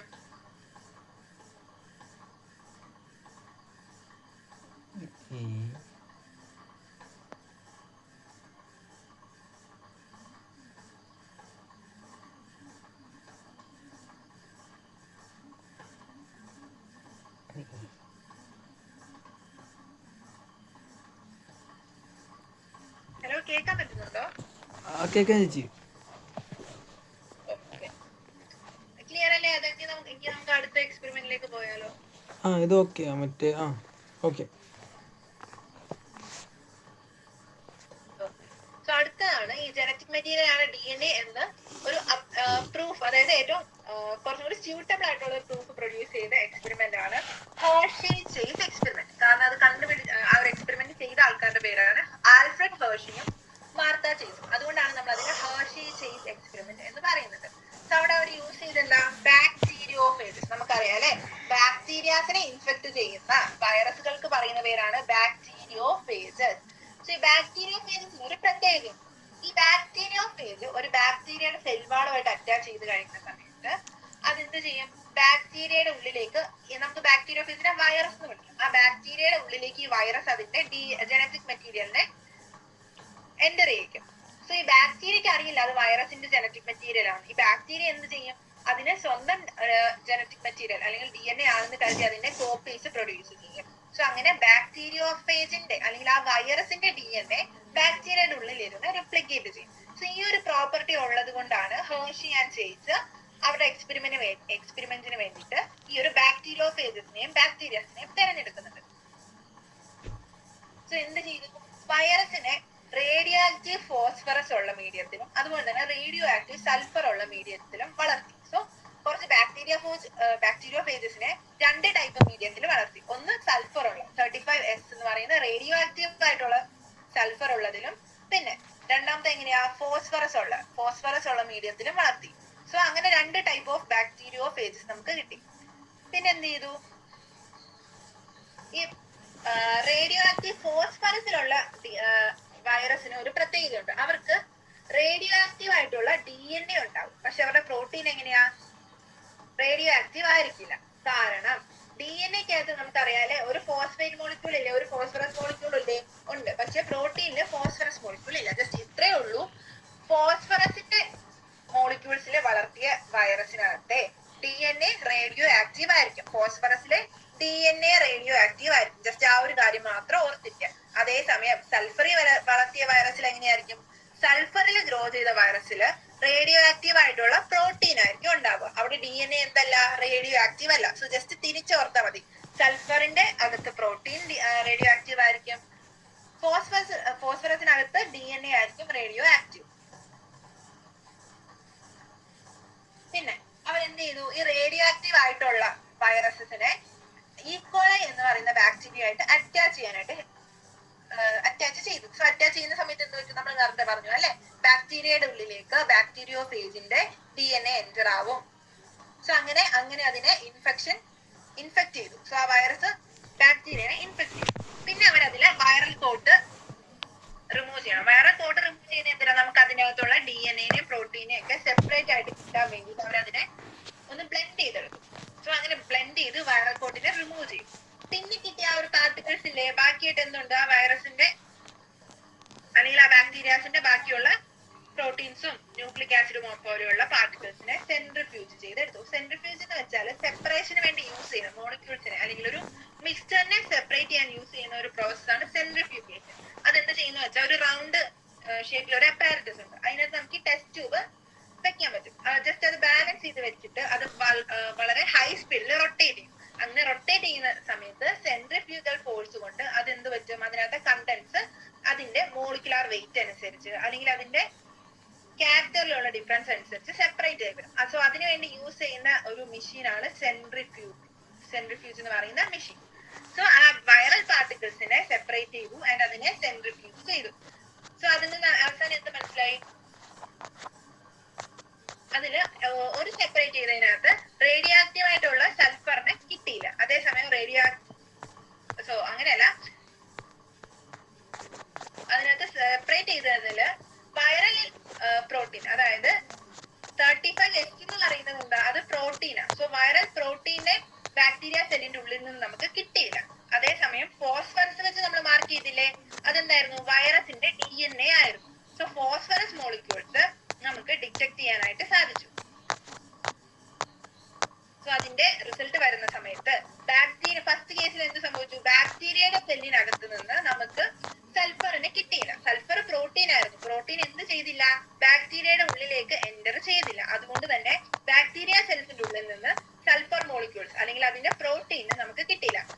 അതേസമയം ആ ബാക്ടീരിയ ഫേജസിനുള്ളിൽ എന്ത് റിമെയിൻ ചെയ്യുന്നുണ്ടായിരുന്നു? അവിടെ ആ സൾഫർ റിമെയിൻ ചെയ്യുന്നുണ്ടായിരുന്നു. കാരണം എന്താ? അവിടെയാണ് നമ്മൾ മാർക്ക് ചെയ്തത്. അതിന് ബാക്ടീരിയക്കകത്തേക്ക് എൻ്റർ ചെയ്യാൻ പറ്റില്ല. സോ ആ സൾഫർ അവിടെ എവിടെ തന്നെ ഉണ്ട്? ആ ബാക്ടീരിയ ഫേജിന്റെ ഉള്ളിൽ തന്നെ സൾഫർ മോളിക്യൂൾസ് അല്ലെങ്കിൽ ആ പ്രോട്ടീൻ മോളിക്യൂൾസ് ഉണ്ട്. അതിന് ബാക്ടീരിയസുമായിട്ട് എന്താ വലിയ കണക്ഷൻ ഒന്നുമില്ല, അതിന് എൻ്റർ ചെയ്യാൻ പറ്റിയിട്ടില്ല. പക്ഷേ രണ്ടാമത്തെ കേസിൽ ഫോസ്ഫറസിന്റെ കേസിൽ എന്താ പറ്റിയത്? നമ്മുടെ ബാക്ടീരിയ ഫേജസിനകത്ത് ഫോസ്ഫറസിൽ മാർക്ക് ചെയ്ത DNA ഉണ്ടായിരുന്നു. പക്ഷെ ഇപ്പൊ അത് എവിടെ ഇല്ല? ബാക്ടീരിയ ഫേജിൽ ഇല്ല. അവിടെ ആബ്സെന്റ്, റേഡിയോ ആക്ടിവിറ്റി ആബ്സെന്റ് ആയിരിക്കും. അതേസമയം ആ ഈക്വളൈ സെൽസിനുള്ളിൽ എന്തുണ്ടാവും? റേഡിയോ ആക്റ്റീവ് ആയിട്ടുള്ള ഫോസ്ഫറസ് ഉണ്ടാവും. അതെന്തുകൊണ്ടാ? ബാക്ടീരിയ ഫേജിൽ നിന്ന് DNA ബാക്ടീരിയയുടെ സെല്ലിന്റെ ഉള്ളിലേക്ക് എൻ്റർ ചെയ്തു. അതുകൊണ്ടാണ് ആ റേഡിയോ ആക്റ്റീവ് ആയിട്ടുള്ള ഫോസ്ഫറസ് ബാക്ടീരിയ സെല്ലിൽ നിന്ന് നമുക്ക് കിട്ടുന്നത്. അതേസമയം സൾഫറിന്റെ കേസിൽ എങ്ങനെയായിരുന്നു? അവിടെ പ്രോട്ടീൻ ആയിരുന്നു. പ്രോട്ടീൻ ആ ഒരു സെല്ലിനകത്തേക്ക് കയറാൻ പറ്റാഞ്ഞത് കൊണ്ടാണ് അത് ആ ഒരു വൈറസിൽ അല്ല ഒരു ബാക്ടീരിയ ഫേജിന്റെ ഉള്ളിൽ തന്നെ നമുക്ക് കണ്ടെത്താനായിട്ട് കഴിഞ്ഞത്. ക്ലിയർ ആണോ?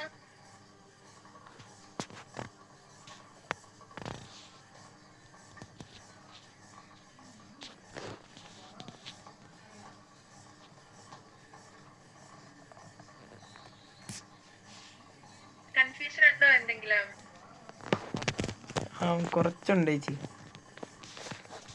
എവിടെയാ കൺഫ്യൂഷൻ അത് വന്നത്? അങ്ങനെ ചോദിച്ചു കഴിഞ്ഞാ ഇത് ഇത്ര എളുപ്പമല്ല കേട്ടോ. ജസ്റ്റ് ഇത്രയും കാര്യം ഓർത്താൽ മതി. സൾഫറും ഫോസ്ഫറസും ഉണ്ടായിരുന്നു. അതിന് നമ്മൾ എവിടെയാ മിക്സ് ചെയ്തത്? അതിനെ ബാക്ടീരിയ ഫേജിന്റെ ഉള്ളിൽ അല്ലെങ്കിൽ ആ നമുക്ക് വൈറസ് എന്ന് പറയാം, വൈറസിന്റെ ഉള്ളിലാണ് സൾഫറിനെയും ഫോസ്ഫറസിനെയും നമ്മൾ മിക്സ് ആക്കി വെച്ചിരിക്കുന്നത്. അതിൽ ഈ സൾഫർ എല്ലാവരും കൂടെ ചേർന്ന് ആരുമായിട്ട് അറ്റാച്ച് ചെയ്യും? റേഡിയോ ആക്റ്റീവ് ആയിട്ടുള്ള സൾഫർ പ്രോട്ടീൻ മോളിക്യൂൾസുമായിട്ട് അറ്റാച്ച് ചെയ്യാം. സോ നമ്മൾ പ്രോട്ടീൻ എടുത്ത ആ ഒരു വൈറസിലെ പ്രോട്ടീൻ നമ്മൾ എടുക്കുന്ന സമയത്ത് അവിടെ സൾഫറും കൂടി ഉണ്ടായിരിക്കും. അതേസമയം ഫോസ്ഫറസിന് എന്താ പറ്റുള്ളൂ? ഫോസ്ഫറസിന് DNA ആയിട്ട് മാത്രമേ അറ്റാച്ച് ചെയ്യാൻ പറ്റുള്ളൂ. സോ ഫോസ്ഫറസ് DNA ആയിട്ട് അറ്റാച്ച് ചെയ്തു. സോ DNAയുടെ പ്രസൻസ് ഉണ്ടോ എന്ന് അറിയാൻ എന്ത് ചെക്ക് ചെയ്താൽ മതി? ഫോസ്ഫറസ് ചെക്ക് ചെയ്താൽ മതി. പ്രോട്ടീന്റെ പ്രസൻസ് ഉണ്ടോ എന്ന് അറിയാൻ സൾഫർ ചെക്ക് ചെയ്താൽ, സൾഫറിന്റെ റേഡിയോ ആക്ടിവിറ്റി ഉണ്ടോ എന്ന് അവിടെ ചെക്ക് ചെയ്താൽ മതി. ഈ രണ്ട് കാര്യങ്ങൾ ക്ലിയർ ആണോ? അത് ക്ലിയർ ചേച്ചി.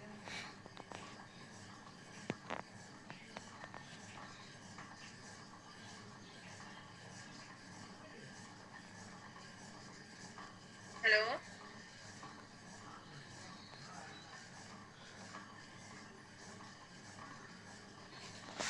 ഓക്കെ ചേച്ചി. അപ്പൊ സൾഫർ എന്ന് വെച്ചാൽ DNA, സോറി സൾഫർ എന്ന് വെച്ചാൽ പ്രോട്ടീന്, ഫോസ്ഫറസ് എന്ന് വെച്ചാൽ DNA. സോ അങ്ങനെ നമ്മൾ അതിനെ ബാക്ടീരിയ ഫേജസിനെയൊക്കെ ഫോം ചെയ്തു. അതിനെ നമ്മൾ പിന്നെ എന്ത് ചെയ്യും? ബാക്ടീരിയയുമായിട്ട് ഇൻഫെക്ട് ചെയ്യിക്കും. ബാക്ടീരിയ ആയിട്ട് മിക്സ് ചെയ്ത് ബാക്ടീരിയക്ക് ബാക്ടീരിയ ഫേസിൽ നിന്ന് ഇൻഫെക്ഷൻ ഉണ്ടാക്കിക്കും. സോ അതിനുവേണ്ടി യൂസ് ചെയ്യുന്ന ബാക്ടീരിയ ആണ് ഈക്കോളൈ ബാക്ടീരിയ. ഈക്കോളൈ ബാക്ടീരിയ ആണ് നമ്മളിവിടെ യൂസ് ചെയ്തത്. സോ അങ്ങനെ യൂസ് ചെയ്ത് കഴിഞ്ഞ സമയത്ത് അതിന് ചേഞ്ചസ് ഒക്കെ ഉണ്ടായി. പിന്നെ നമ്മൾ എന്ത് ചെയ്തു? നമ്മൾ അതിനെ സെപ്പറേറ്റ് ചെയ്തെടുത്തു. സെപ്പറേറ്റ് ചെയ്തെടുക്കാൻ വേണ്ടിയിട്ട് നമ്മൾ അതിനെ ബ്ലെൻഡ് ചെയ്തു. ബ്ലെൻഡ് ചെയ്തിട്ട് സെൻട്രിഫ്യൂജ് ചെയ്തു. ജസ്റ്റ് ഇത്രേ ഉള്ളൂ. ഇത് രണ്ടും കൂടെ മിക്സ് ആയി കിടക്കുന്ന സമയത്ത് നമുക്ക് അതിനെ സെപ്പറേറ്റ് ആയിട്ട് അറിയാൻ പറ്റുമോ? ഇല്ല. അതിന് വേണ്ടിയിട്ട് അതിലെ കണ്ടന്റ്സിനെയൊക്കെ നമുക്ക് പുറത്തേക്ക് കൊണ്ടുവരണം. അതിന് വേണ്ടിയിട്ടാണ് നമ്മൾ അജിറ്റേറ്റ് ചെയ്യുക, അല്ലെങ്കിൽ എന്താ ബ്ലെൻഡ് ചെയ്യുക, അല്ലെങ്കിൽ അതിനെ മിക്സ് ചെയ്യുക എന്നൊക്കെ പറയും. മിക്സ് ചെയ്തു. അങ്ങനെ മിക്സ് ചെയ്തപ്പോൾ നമുക്കൊരു മിക്സ്ചർ അല്ലേ കിട്ടിയിരിക്കുക. അതിനകത്ത് DNA ഉണ്ട്, പ്രോട്ടീൻ ഉണ്ട്, ബാക്ടീരിയ ഫേജിന്റെ കണ്ടന്റ്സ് ഉണ്ട്. അതേസമയം ബാക്ടീരിയയുടെ എല്ലാ മിക്സ്ചറും ഉള്ള ഒരു കണ്ടന്റാണ് കിട്ടിയത്. അതിനെ നമുക്ക് എന്ത് ചെയ്യണം? സെപ്പറേറ്റ് ചെയ്തെടുക്കണം. ആ സെപ്പറേഷന് വേണ്ടി യൂസ് ചെയ്യുന്ന പ്രോസസ് ആണ് സെൻട്രിഫ്യൂഗേഷൻ. സെൻട്രിഫ്യൂഗേഷൻ ചെയ്ത് കഴിയുമ്പോഴോ അതിലെ പാർട്ടിക്കിൾസ് എല്ലാം അതിന്റെ മോളിക്കുലാർ വെയിറ്റ് അനുസരിച്ച് അല്ലെങ്കിൽ അതിന്റെ മോളിക്യൂൾസിന്റെ സൈസ് അനുസരിച്ചൊക്കെ അത് സെപ്പറേറ്റ് ആയിട്ട് കിട്ടും. അങ്ങനെ സെപ്പറേറ്റ് ആയിട്ട് കിട്ടിയതിൽ നമ്മൾ എന്ത് ചെയ്തു? അതിലെ സെൽസ് നോക്കി, അല്ലെങ്കിൽ അതിലെ ആ ബാക്ടീരിയ സെല്ല് നോക്കി. അതിനകത്ത് എന്തുണ്ടായിരുന്നില്ല? ആദ്യത്തെ കേസിൽ സൾഫറിന് ഇൻഫെക്ട് ചെയ്ത കേസിൽ അവിടെ റേഡിയോ ആക്ടിവിറ്റി സെല്ലിനകത്ത് കാണിച്ചില്ല. അതായത് ബാക്ടീരിയക്കകത്ത് സൾഫർ ഇല്ല. സൾഫർ ഇല്ലെങ്കിൽ അതിനർത്ഥം എന്താ? ആരില്ലെന്നായിരിക്കും? പ്രോട്ടീൻ ആണോ DNA ആണോ? സൾഫർ ഇല്ലെങ്കിൽ DNA ഇല്ല. DNA അല്ലല്ലോ, ആരായിരുന്നു? സൾഫർ ഇല്ലെങ്കിൽ സൾഫർ ഇല്ലെങ്കിൽ പ്രോട്ടീൻ ഇല്ല. സൾഫറിലെ പ്രോട്ടീൻ ഇല്ല. ശരിയാ. സൾഫർ ഇല്ലെങ്കിൽ അവിടെ പ്രോട്ടീൻ ഇല്ല. അപ്പൊ ബാക്ടീരിയയുടെ സെല്ലിനുള്ളിലേക്ക് സൾഫറിന് അല്ലെങ്കിൽ അതിലെ പ്രോട്ടീന് എൻ്റർ ചെയ്യാൻ പറ്റിയിട്ടില്ല. അപ്പൊ അത് എവിടെ തന്നെയായിരിക്കും? ആ ബാക്ടീരിയോഫേജിനുള്ളിൽ തന്നെയായിരിക്കും ഉള്ളത്. അപ്പൊ അതിൽ നിന്ന് മനസ്സിലായി പ്രോട്ടീന് അതിലെ സെല്ലിനെ ഇൻഫെക്ട് ചെയ്യാൻ പറ്റില്ല, അല്ലെങ്കിൽ അതിനെ ട്രാൻസ്ഫർ ചെയ്യാനായിട്ട് പറ്റില്ല എന്ന് നമുക്ക് മനസ്സിലായി. അതായിരുന്നു ഫസ്റ്റ് കേസ്. സെക്കൻഡ് കേസിൽ എന്താ, ഇതേ സെയിം പ്രോസസ് ഒക്കെ ചെയ്ത് കഴിഞ്ഞ് സെൻട്രിഫിക്കേഷൻ കഴിഞ്ഞു കഴിയുമ്പോഴത്തേക്ക് നമുക്ക് എന്തോ ചെയ്യാൻ മനസ്സിലാവും, ഈക്കോളൈ സെൽസിനെ നമുക്ക് ഈക്കോളൈ സെൽസിന്റെ ഉള്ളിൽ നിന്ന് നമുക്ക് എന്തിനെ കിട്ടുന്നുണ്ട്? ഫോസ്ഫറസിനെ കിട്ടുന്നുണ്ട്. റേഡിയോ ആക്റ്റീവ് ഫോസ്ഫറസ് ബാക്ടീരിയയുടെ സെല്ലിനകത്തുണ്ട്. ഫോസ്ഫറസ് ഉണ്ടെങ്കിൽ അവിടെ ആരുണ്ടെന്ന് അർത്ഥം? DNA. ഫോസ്ഫറസ് ഉണ്ടെങ്കിൽ അവിടെ DNA ഉണ്ടെന്നാണ് അർത്ഥം. സോ ഈ ബാക്ടീരിയ സെല്ലിന്റെ ഉള്ളിലേക്ക് ബാക്ടീരിയോഫേജിന്റെ ഉള്ളിൽ ഇരുന്ന DNA എൻറ്റർ ആയി. അതെന്ന് വെച്ചാൽ എന്താ, ബാക്ടീരിയ സെല്ലിന് DNA ഉണ്ട്, ബാക്ടീരിയോഫേജിന്റെ ഉള്ളിൽ എന്തില്ല? DNA ആബ്സെന്റ് ആയിരിക്കും. സോ അതിൽ നിന്നാണ് മനസ്സിലാകുന്നത് നമ്മുടെ ജനറ്റിക് മെറ്റീരിയൽ ആരാണ്? DNA ആണ് ജനറ്റിക് മെറ്റീരിയൽ എന്ന് മനസ്സിലാവുന്നത്. ക്ലിയർ ആയോ? ക്ലിയർ ആയി. ഓക്കെ, അപ്പൊ ഈ എക്സ്പെരിമെന്റ്സ് കുറച്ച് ഇമ്പോർട്ടന്റ് കേട്ടോ. അത് മൂന്നും ഒന്ന് നോക്കിയേക്കണേ. ജസ്റ്റ് എക്സ്പ്ലനേഷൻ വലിയ രീതിയിൽ ഓർക്കുന്നില്ലെങ്കിൽ ഈ ഫിഗർ ഇല്ല, ഈ ഫിഗേഴ്സ് ഒക്കെ വെച്ച് നമുക്ക് എഴുതിയാൽ മതി കേട്ടോ.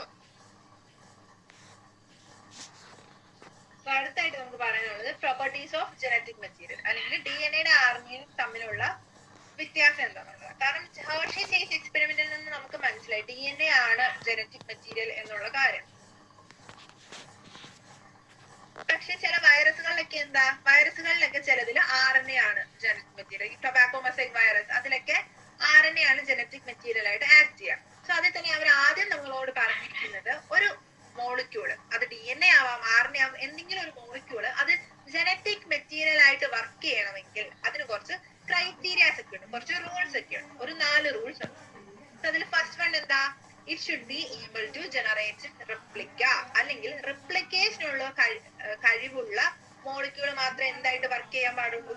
ജനറ്റിക് മെറ്റീരിയൽ ആവാനായിട്ട് പാടുള്ളൂ. സോ ഫസ്റ്റ് വൺ റിപ്ലിക്കേഷൻ ഉള്ള കഴിവ് വേണം. 2, സ്റ്റേബിൾ ആയിരിക്കണം, കെമിക്കലിയും സ്ട്രക്ചറലിയും. അതിന്റെ സ്ട്രക്ചർ നോക്കുകയാണെന്ന സമയത്തും അതിന്റെ കെമിക്കൽ കോമ്പോസിഷൻ നോക്കുന്ന സമയത്തും അതെന്താ, സ്റ്റേബിൾ ആയിരിക്കണം, പെട്ടെന്ന് മാറ്റമൊന്നും ഉണ്ടാവാൻ പാടില്ല. ആൻഡ് മൂന്നാമത്തെ പോയിന്റ് എന്താ പറയുന്നത്, അതില് എവല്യൂഷന് വേണ്ടിയിട്ടുള്ള ചേഞ്ചസ് ഉണ്ടാകാനുള്ള സ്കോപ്പ് ഉണ്ടായിരിക്കും. അതായത് നമ്മൾ പറഞ്ഞു കെമിക്കലി സ്ട്രക്ചറലി സ്റ്റേബിൾ ആയിരിക്കണം എന്ന് പറഞ്ഞു. എന്ന് കരുതി എന്തെങ്കിലും ഒരു ചേഞ്ച് വരേണ്ട സമയത്ത് അതിൽ ഒരു മാറ്റം ഇല്ലാതെ ആ ഒരു ഓർഗാനിസം ഉണ്ടായ സമയത്ത് എങ്ങനെയാണോ അതുപോലെ തന്നെ തുടർന്ന് പോയാൽ മതിയോ? പോരാ. അതിന് എവല്യൂഷൻ നടന്നു, അതിന്റെ എൻവയോൺമെന്റിലും ബാക്കിയുള്ള കണ്ടീഷൻസിലും ഉള്ള ചേഞ്ചസ് അനുസരിച്ച് അതിന് എവല്യൂഷൻ നടന്ന് ചെറിയ ചെറിയ മാറ്റങ്ങൾ അല്ലെങ്കിൽ മ്യൂട്ടേഷൻ വഴി കുറച്ചും കൂടി ബെറ്റർ ആവാനുള്ള സ്കോപ്പും കൂടി ഉണ്ടാവണം. സോ സ്ലോ ചേഞ്ചസ് അല്ലെങ്കിൽ മ്യൂട്ടേഷൻ ഉള്ള സ്കോപ്പ് ഉണ്ടാവണം. ആൻഡ് ലാസ്റ്റ് പോയിന്റ് എന്താ, it should be able to express as Mendelian characters ആയിട്ട് അതിനെ, അല്ലെങ്കിൽ നമുക്ക് എന്താ എക്സ്പ്രസ് ചെയ്യാൻ പറ്റുന്ന അല്ലെങ്കിൽ എക്സ്പ്ലെയിൻ ചെയ്യാൻ പറ്റുന്ന ക്യാരക്ടേഴ്സ് അതിനെ എക്സ്പ്രസ് ചെയ്യാനുള്ള കഴിവും കൂടി വേണം. സോ റെപ്ലിക്കേഷനുള്ള കഴിവ് വേണം, സ്റ്റെബിലിറ്റി ഉണ്ടാവണം, പിന്നെ ചെറിയ ചേഞ്ചസ് അല്ലെങ്കിൽ മ്യൂട്ടേഷൻസ് ഒക്കെ ഉണ്ടാവാനായിട്ടുള്ള സ്കോപ്പ് ഉണ്ടാവണം. ആൻഡ് ലാസ്റ്റ്ലി മെന്റേലിയൻ ക്യാരക്ടേഴ്സ് ആയിട്ട് എക്സ്പ്രസ് ആവാനുള്ള കഴിവുണ്ടാവണം. ഈ 4 ക്യാരക്ടേഴ്സ് ഉണ്ടെങ്കിൽ മാത്രമേ നമുക്കൊരു മോളിക്യൂളിനെ ജനറ്റിക് മെറ്റീരിയൽ ആവാം എന്ന് പറയാനായിട്ട് സാധിക്കുള്ളൂ. സോ അതായിരുന്നു ജനറ്റിക് മെറ്റീരിയൽ ആവാനായിട്ട് വേണ്ട ക്രൈറ്റീരിയ. സോ ഇനി നമുക്ക് പറയാനുള്ളത് RNA-യെക്കാളും DNA എന്തുകൊണ്ടൊരു ബെറ്റർ ജനറ്റിക് മെറ്റീരിയൽ ആണ്. കാരണം RNA നമുക്കറിയാം, DNA-യുടെ കാര്യം നമ്മൾ പറഞ്ഞു. സോ ഇത് രണ്ടും തമ്മിൽ എന്താ, ഒത്തിരി ചേഞ്ചസ് ഉണ്ട്, ഒത്തിരി വ്യത്യാസങ്ങളൊക്കെ ഉണ്ട്. സോ മോസ്റ്റ് കോമൺ ആയിട്ട് നമുക്ക് കാണാൻ പറ്റുന്ന ജനറ്റിക് മെറ്റീരിയൽ എന്ന് പറയുന്നത് DNA. എന്തുകൊണ്ടാണ് അത് അങ്ങനെയുള്ളത്, അല്ലെങ്കിൽ അതിന്റെ DNA-ക്കുള്ള അഡ്വാൻറ്റേജസ് എന്തൊക്കെയാണെന്നായിരിക്കും നമുക്ക് ഇനി പറയാനുള്ളത്. സോ നമ്മൾ ആദ്യം പറഞ്ഞു സ്റ്റേബിൾ ആയിട്ടുള്ള ഒരു മോളിക്യൂൾ ആയിരിക്കണം എന്ന കാര്യം പറഞ്ഞില്ലേ. സോ DNA എങ്ങനെയാ, കെമിക്കലി ലെസ് റിയാക്റ്റീവ് ആണ്, അതിന് റിയാക്ടിവിറ്റി വളരെ കുറവാണ്. അതിന്റെ കൂടെ തന്നെ സ്ട്രക്ചറലി കുറച്ചും കൂടി സ്റ്റേബിൾ ആണ്. നമുക്കറിയാം DNA എന്ന് പറയുന്ന ഒരു ഡബിൾ സ്റ്റാൻഡേർഡ് സ്ട്രക്ചർ ആണ്. RNA എങ്ങനെയാ, സിംഗിൾ സ്റ്റാൻഡേർഡ് സ്ട്രക്ചർ ആണ്. സോ RNA-യിൽ ചേഞ്ച് വരുത്താനായിട്ട് വളരെ ഈസി. അതിൽ ഒരു ബേസ് പെയർ മാറിയാൽ തന്നെ എന്തായി, അതിന് ചേഞ്ച് ആവും. പക്ഷെ DNA എങ്ങനെയാ, അതിന് ഡബിൾ സ്റ്റാൻഡേർഡ് ആണ്. അത് മാത്രമല്ല കോംപ്ലിമെന്ററി പെയർ. നമ്മൾ പറഞ്ഞു അഡിനിൻ ആണ് ഒരു സൈഡിലെങ്കിൽ അതിന്റെ ഓപ്പോസിറ്റ് ആരേ വരുള്ളൂ, DNA-യിൽ തൈമിൻ മാത്രമേ വരുള്ളൂ. ഗ്വാനിനാണെങ്കിൽ അതിന്റെ ഓപ്പോസിറ്റ് ആരേ വരുള്ളൂ, സൈറ്റോസിൻ മാത്രമേ വരുള്ളൂ, ആൻഡ് വൈസ് വേഴ്സ, തിരിച്ചേ വരുള്ളൂ. സോ അതുകൊണ്ട് തന്നെ അവിടെ ഒരു സൈഡ് ഇപ്പൊ ഒരു ചെയിനില് അഡിനിൻ വരേണ്ട അടുത്ത് വേറൊരു മോളിക്യൂള വരാനുള്ള ചാൻസ് കുറവല്ലേ, അവിടെ തൈമിനും അഡിനിനും മാത്രമല്ലേ ബോണ്ട് ചെയ്യത്തുള്ളൂ. സോ അവിടെ കറക്റ്റ് ആയിട്ട് തന്നെ അത് പൊക്കോളും. സോ DNA എന്ന് പറയുന്നത് സ്ട്രക്ചറലി സ്റ്റേബിൾ ആണ് ആൻഡ് കെമിക്കലി ലെസ് റിയാക്റ്റീവുമാണ്.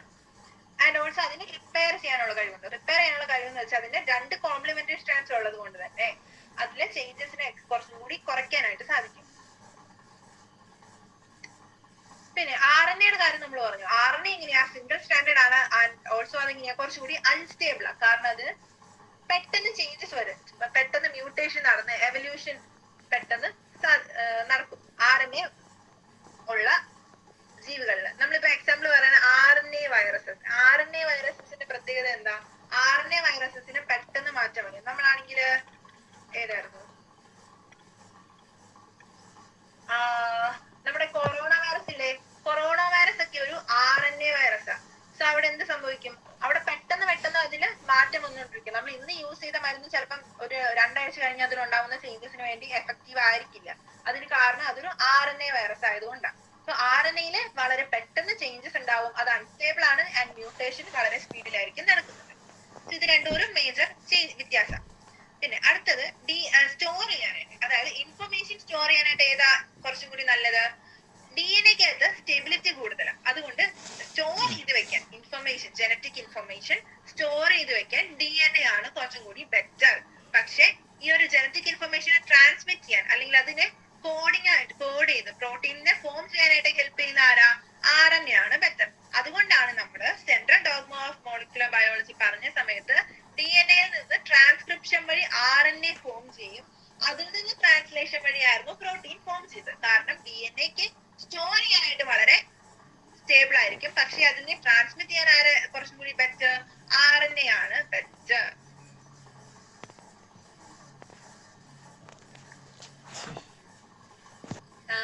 പിന്നെ പറഞ്ഞിട്ടുള്ളത് RNA-ക്ക് എന്ത് ചെയ്യാനുള്ള കഴിവുണ്ട്? ഡയറക്ട്ലി പ്രോട്ടീൻ ഫോം ചെയ്യാം. ട്രാൻസ്ലേഷൻ വഴി ഡയറക്ട്ലി RNA-യിൽ നിന്ന് പ്രോട്ടീൻ ഫോം ചെയ്യാൻ പറ്റും.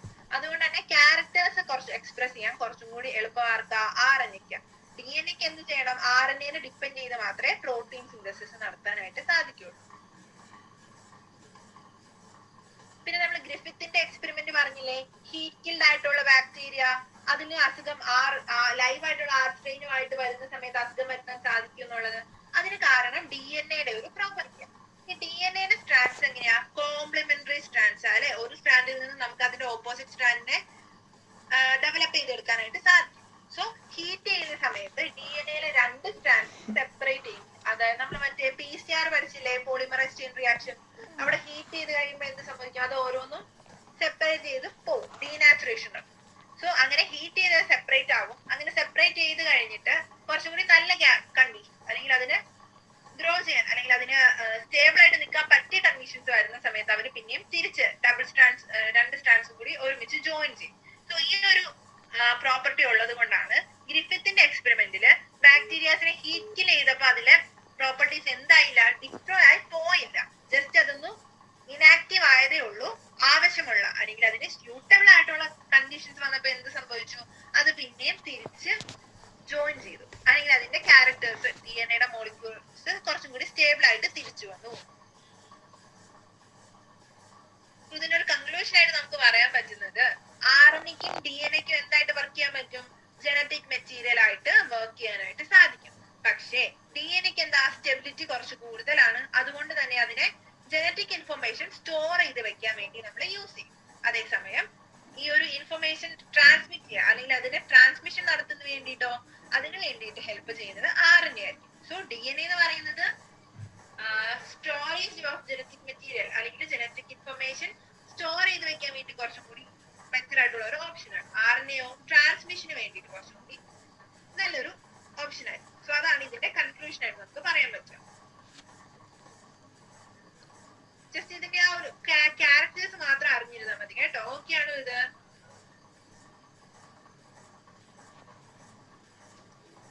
ഓക്കെ. സോ ഇനി നമുക്ക് പറയാനുള്ളത് RNA-യുടെ കാര്യം. നമ്മുടെ DNA-യുടെ സ്ട്രക്ചറും അതിന്റെ ബാക്കി കാര്യങ്ങളൊക്കെ പറഞ്ഞു. ഇനി RNA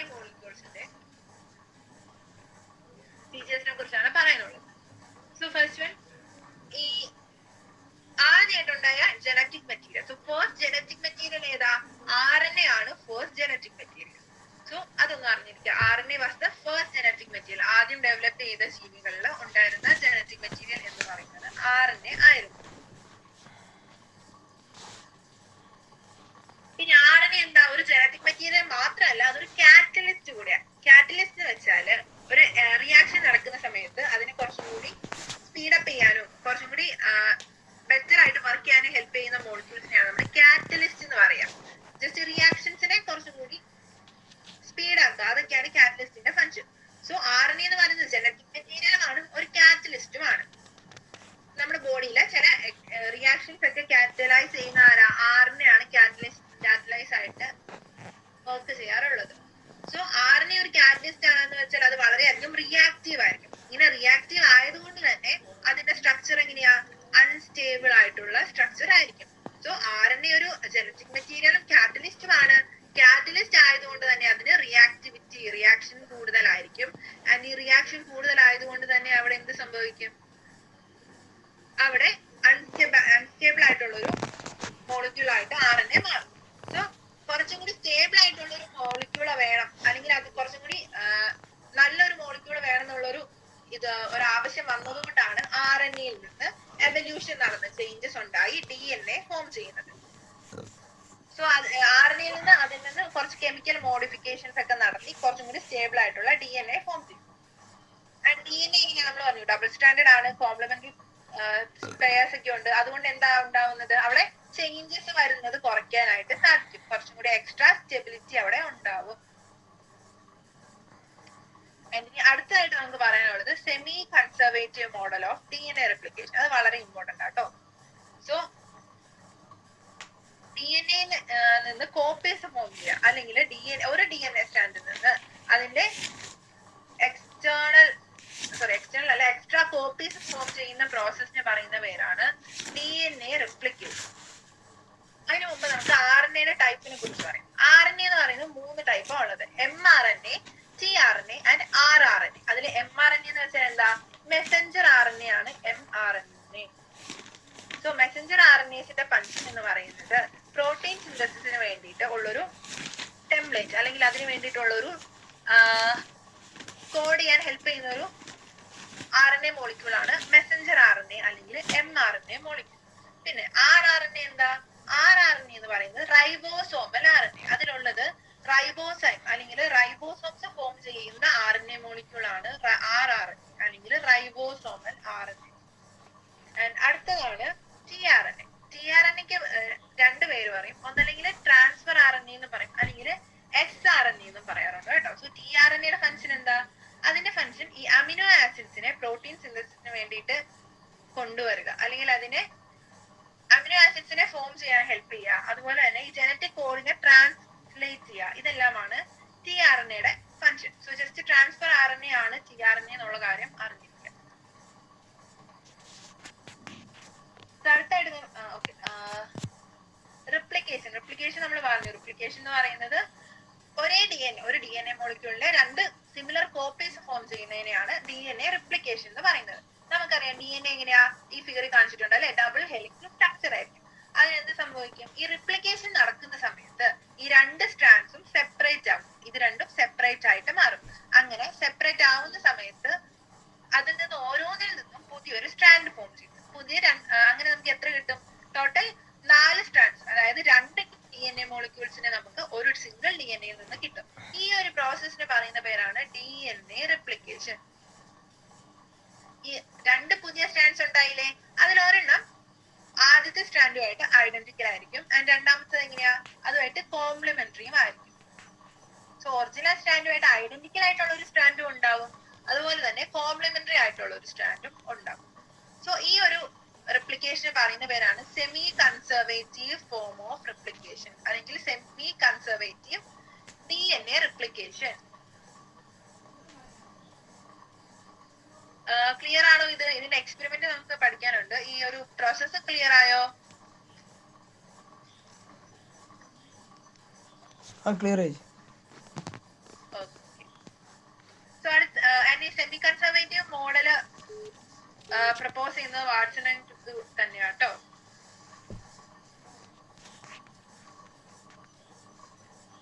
അടുത്താണ് ഇതിന്റെ experimental proof. So Meselson and Stahl എന്ന് പറയുന്ന 2 സയന്റിസ്റ്റ് ആണ് ഈ എക്സ്പെരിമെന്റലി പ്രൂവ് ചെയ്യുന്നത് semi conservative model of DNA. So അതിനുവേണ്ടി അവർ യൂസ് ചെയ്തത് ഏത് തന്നെയായിരുന്നു? ഈക്കോളെ തന്നെയായിരുന്നു. ഈക്കോളെ ബാക്ടീരിയ തന്നെയായിരുന്നു യൂസ് ചെയ്തത്. കാരണം ഈക്കോളെ ബാക്ടീരിയക്ക് ഒരു പ്രത്യേകതയുണ്ട്. അതിന് എന്ത് ചെയ്യാൻ പറ്റും? 20 മിനിറ്റ്സിൽ തന്നെ ഡിവിഷൻ കംപ്ലീറ്റ് ചെയ്യാൻ പറ്റും. സോ ഒരു 20 മിനിറ്റിനുള്ളിൽ തന്നെ മൾട്ടിപ്ലൈ ചെയ്ത് അതിനൊരു വലിയ നമ്പർ ആയിട്ട് മാറാനുള്ള കപ്പാസിറ്റി ഉള്ളത് കൊണ്ടാണ് ഈക്കോളൈനെ അവര് ചൂസ് ചെയ്യുന്നത്. So semi conservative model of DNA suggest ചെയ്യുന്നത് വാട്സൺ ആൻഡ് ക്രിക്ക് ആണ്. അതിനെ എക്സ്പെരിമെന്റലി പ്രൂവ് ചെയ്ത ആൾക്കാരാണ് Matthew Meselson and Franklin Stahl. So അവർ ചെയ്ത ഇത്രയേ ഉള്ളൂ. ഈക്കോളെ മോളിക്യൂൾ ഈക്കോളെ ബാക്ടീരിയനെ യൂസ് ചെയ്തു. ആൻഡ് അവിടെ യൂസ് ചെയ്യുന്നത് 2 ടൈപ്പ് ഓഫ് നൈട്രജന്റെ ഐസോട്ടോപ്പാണ്. സോ 15N എന്ന് പറയുന്ന ഹെവി ഐസോട്ടോപ്പും 14N എന്ന് പറയുന്ന നോർമൽ ഐസോട്ടോപ്പ്. സോ നൈട്രജന്റെ 2 ഐസോട്ടോപ്സ് യൂസ് ചെയ്തു. ഒന്ന് 15N, അതെങ്ങനെയാ? ഹെവി ഐസോട്ടോപ്പ് ആണ്. അടുത്തത് എങ്ങനെയാ? 14N എന്ന് പറയുന്നത് നോർമൽ ഐസോട്ടോപ്പും ആണ്. ഇതിനെ രണ്ടിനെയും സീഷ്യം ക്ലോറൈഡിലേക്ക് നമ്മൾ അതിനെ സെൻട്രിഫ്യൂഗ് ചെയ്ത് കഴിയുമ്പോൾ അതിന്റെ നമുക്ക് സെപ്പറേറ്റ് ചെയ്തെടുക്കാൻ പറ്റും. സോ അതുകൊണ്ടാണ് നൈട്രജന്റെ ഐസോട്ടോപ്സിനെ യൂസ് ചെയ്യുന്നത്. സോ എന്ത് ചെയ്തു? ഈക്കോളൈനെ ഈ NH4Clന്റെ മീഡിയം, അതായത് ഹെവി ഐസോട്ടോപ്പ് ഓഫ് നൈട്രജൻ ഉള്ള മീഡിയത്തിൽ ഗ്രോ ചെയ്തു, കൾച്ചർ ചെയ്തു. അതുപോലെ തന്നെ ഈ നോർമൽ ആയിട്ടുള്ള മീഡിയത്തിലും കൾച്ചർ ചെയ്തു. സോ എന്താ സംഭവിക്കുന്നത്? ഈ നൈട്രജന്റെ ഹെവി ഐസോട്ടോപ്പ് DNA-ക്കകത്തേക്ക്, ബാക്ടീരിയയുടെ DNA-യുടെ ഉള്ളിലേക്ക് കയറിയിട്ടുണ്ടാവും. സോ അത് കഴിഞ്ഞിട്ട് അവരതിനെ ഹെവി മോളിക്യൂൾ അല്ലെങ്കിൽ 15N നിന്ന് മാറ്റി നോർമൽ ആയിട്ടുള്ള നൈട്രജൻ ഉള്ള NH4Cl മോളിക്യൂളിലേക്ക് മാറ്റി. അങ്ങനെ അവർ ആ സാമ്പിൾസിനെ റെഗുലർ ഇന്റർവെല്ലിൽ ചെക്ക് ചെയ്തു. ആൻഡ് ചെക്ക് ചെയ്യുന്ന സമയത്ത് എങ്ങനെയാ? ആദ്യത്തെ ഒരു 20 മിനിറ്റ്സ്, ആദ്യത്തെ സൈക്കിൾ അല്ലെങ്കിൽ 20 മിനിറ്റ്സ് ആണല്ലോ ഈക്കോളൈന്റെ റിപ്ലിക്കേഷൻ ടൈം. ആ ഒരു സമയം കഴിഞ്ഞ് നോക്കിയപ്പോൾ അതില് ഇന്റർമീഡിയറ്റ് ഡെൻസിറ്റി, അതായത് 2 മോളിക്യൂൾസ് 14N-ഉം 15N-ഉം ഈക്വൽ ആയിട്ടായിരിക്കും കാണുന്നത്.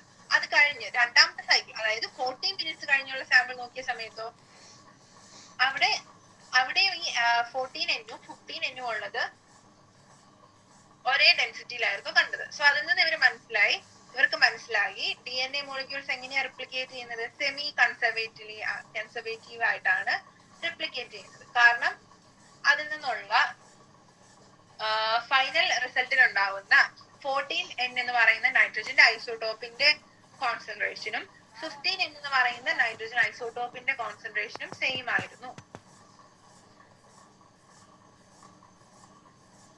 ഓക്കെ ആണോ ഇത്?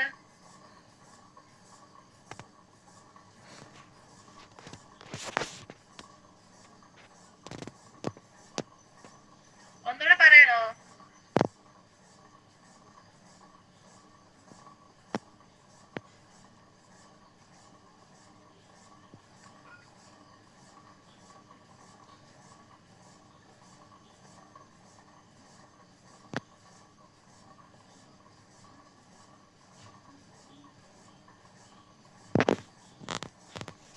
ഹലോ ഹലോ ചേച്ചി. കുഴപ്പമില്ല. ഈ NH4Cl എന്ന് വെച്ചാൽ അമോണിയം ക്ലോറൈഡ് ആട്ടോ. NH4Cl അമോണിയം ക്ലോറൈഡ് ആണ്. അമോണിക്കകത്ത് ഒരു നൈട്രജൻ മോളിക്യൂൾ ഉണ്ട് അല്ലെ? ആ ഒരു നൈട്രജൻ മോളിക്യൂളിനെയാണ് അവര് ഹെവി ഐസോട്ടോപ്പും നോർമൽ ഐസോട്ടോപ്പും വെച്ച് ലേബൽ ചെയ്യുന്നത്. സോ അതാണ് സെമി കൺസർവേറ്റീവ് മോഡൽ ഓഫ് DNA-യുടെ പ്രൂഫ്. സോ ഇത്രേ ഉള്ളൂ. നമ്മുടെ 2 സാമ്പിൾസ് ചെക്ക് ചെയ്തതിലും എന്താ ഉണ്ടായിരുന്നത്? ഈക്വൽ എമൗണ്ട് ഓഫ്, അല്ലെങ്കിൽ ഹൈബ്രിഡ് DNA, പുതിയ DNAയും അതിൽ നിന്നുള്ള നോർമൽ DNAയും എന്ത് എമൗണ്ടിൽ തന്നെ ഉണ്ടായിരുന്നുള്ളൂ? ഈക്വൽ എമൗണ്ടിൽ തന്നെ ആയിരുന്നു. സോ അതിൽ നിന്നാണ് അവർക്കത് മനസ്സിലായത്. 2 പുതിയ സ്ട്രാൻഡ്സ് ഉണ്ടാവും. അത് രണ്ടും എങ്ങനെയായിരിക്കും? ഒരെണ്ണം എക്സാക്ട്ലി സെയിം ആയിരിക്കും, ഒരെണ്ണം കോംപ്ലിമെന്ററി ആയിരിക്കും.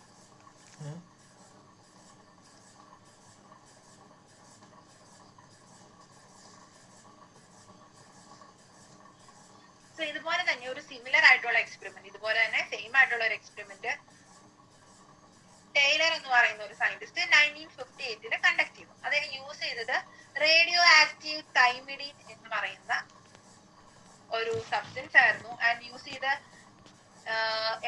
ചെടിയില ഫാബ ബീൻസ്, വീഷ്യ ഫാബ എന്ന് പറയുന്ന ഒരു പ്ലാന്റിലായിരുന്നു ഈ എക്സ്പെരിമെന്റ് നടത്തിയത്.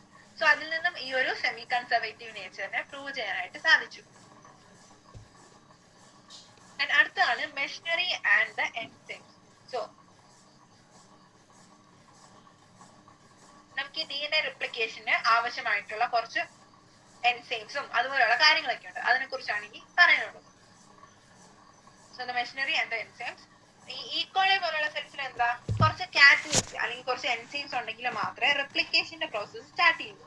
ഓൾറെഡി നമ്മൾ റിപ്ലിക്കേഷന്റെ കാര്യം ഒരു ORI ഒറിജിൻ ഓഫ് റിപ്ലിക്കേഷന്റെ കാര്യമൊക്കെ നമ്മൾ ബയോടെക്നോളജിയിൽ പറഞ്ഞായിരുന്നു അല്ലെ. അതിന്റെ സ്റ്റാർട്ടിങ് ശരിക്കും ഈ ചാപ്റ്ററിലാണ് അതിന്റെ ബേസിക് ആയിട്ടുള്ള കാര്യങ്ങളൊക്കെ പറഞ്ഞു പോകാം. സോ ഏറ്റവും മെയിൻ ആയിട്ട് യൂസ് ചെയ്യുന്ന എൻസൈം ഏതായിരുന്നു? DNA dependent DNA polymerase. DNA polymerase enzyme ആണ് റിപ്ലിക്കേഷന് വേണ്ടിയിട്ട് യൂസ് ചെയ്യുക. സോ അതിൽ തന്നെ റിപ്ലിക്കേഷൻ സ്റ്റാർട്ട് ചെയ്യുന്ന DNA റിപ്ലിക്കേഷൻ സ്റ്റാർട്ട് ചെയ്യുന്ന ആ ഒരു പോയിന്റിന് പറയുന്ന പേരാണ് ഒറിജിൻ അല്ലെങ്കിൽ ORI. പിന്നെ ഈ ഒറിജിനിൽ സ്റ്റാർട്ട് ചെയ്യുന്ന ആ ഒരു റിപ്ലിക്കേഷൻ നടക്കുന്ന യൂണിറ്റ് ഉണ്ടാവും, ഒരു യൂണിറ്റ് ഓഫ് റിപ്ലിക്കേഷൻ ഉണ്ടാവും, അതിന് പറയുന്ന പേരാണ് റിപ്ലിക്കോൺ. ജസ്റ്റ് ആ രണ്ട് ടേംസ് ഒന്ന് അറിഞ്ഞിരിക്കുക. റിപ്ലിക്കോൺ എന്ന് പറയുന്നത് എന്താ? Unit of replication with one origin. ഒരു ഒറിജിൻ മാത്രമുള്ള യൂണിറ്റ് ഓഫ് റിപ്ലിക്കേഷൻ എന്ന് പറയുന്ന പേരാണ് റിപ്ലിക്കോൺ. ആൻഡ് റിപ്ലിക്കേഷൻ സ്റ്റാർട്ട് ചെയ്യുന്ന പോയിന്റിന് പറയുന്ന പേരാണ് ഒറിജിൻ ഓഫ് റിപ്ലിക്കേഷൻ അല്ലെങ്കിൽ ORI. ആൻഡ് അവിടെ യൂസ് ചെയ്യുന്ന എൻസൈം ഏതാ? മെയിൻ ആയിട്ട് യൂസ് ചെയ്യുന്ന എൻസൈം ആണ് DNA dependent DNA polymerase enzyme. കാരണം DNA-യിൽ ഡിയോക്സി ന്യൂക്ലിയോടൈഡ്സിലാണ് പോളിമറൈസേഷൻ നടക്കുന്നത്. അതുകൊണ്ടാണ് DNA പോളിമറൈസ് എൻസൈം യൂസ് ചെയ്യുക. ആൻഡ് ഈ എൻസൈം എന്ന് പറയുന്നത് വളരെ എഫിഷ്യന്റ് ആയിട്ടുള്ള ഒരു എൻസൈം ആണ്. ആൻഡ് അതിന് എന്ത് ചെയ്യാൻ പറ്റും?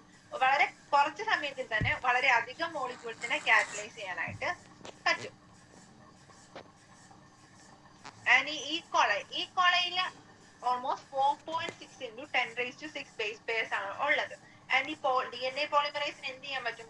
18 മിനിറ്റിനുള്ളിൽ തന്നെ അതിന്റെ റിപ്ലിക്കേഷൻ കംപ്ലീറ്റ് ചെയ്യാനായിട്ട് സാധിക്കും. ആൻഡ് ഈ DNA പോളിമറൈസിന് ഫാസ്റ്റ്നെസ് അല്ലെങ്കിൽ അതിന് വളരെ സ്പീഡ് ഉണ്ടായാൽ മാത്രം പോരാ, അതിന് ആക്യുറസിയും കൂടെ വേണം. എന്ന് വെച്ചാൽ എന്താ? വളരെ വേഗത്തിൽ തന്നെ ചെയ്യണം, പക്ഷെ അവിടെ മിസ്റ്റേക്ക് ഒന്നും ഉണ്ടാവാൻ പാടില്ല. എങ്കിൽ മാത്രമേ നമുക്ക് ആ ഡിസൈഡ് ആയിട്ടുള്ള റിസൾട്ട് കിട്ടുള്ളൂ. കാരണം റിപ്ലിക്കേഷൻ നടക്കുന്ന സമയത്ത് ഏത് മോളിക്യൂളിൽ നിന്നാണോ രണ്ട് DNA ഫോം ചെയ്യുന്നത് അതിൽ സെയിം ആയിരിക്കണം, അല്ലാതെ അതിന് ഒത്തിരി വലിയ ചേഞ്ചസ് ഒന്നും ഉണ്ടാവാൻ പാടില്ല. അതുകൊണ്ട് തന്നെ DNA പോളിമറൈസ് ഫാസ്റ്റും ആയിരിക്കണം, അതിനോടൊപ്പം തന്നെ ആക്യുറേറ്റും ആയിരിക്കണം.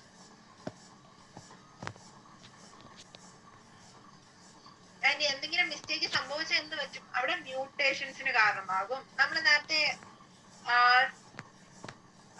മറ്റേ മെന്റലിന്റെ ചാപ്റ്റർ പഠിച്ചില്ലേ, ജനറ്റിക്സ്, ഇൻഹെറിറ്റൻസ് ആൻഡ് വേരിയേഷൻ. അവിടെ നമ്മൾ കുറച്ച് ഡിസീസസിന്റെ കാര്യമൊക്കെ പറഞ്ഞു, മ്യൂട്ടേഷൻ കാരണം ഉണ്ടാകുന്ന ഡിസീസ്. സോ അവിടെ എന്താ സംഭവിക്കുന്നത്?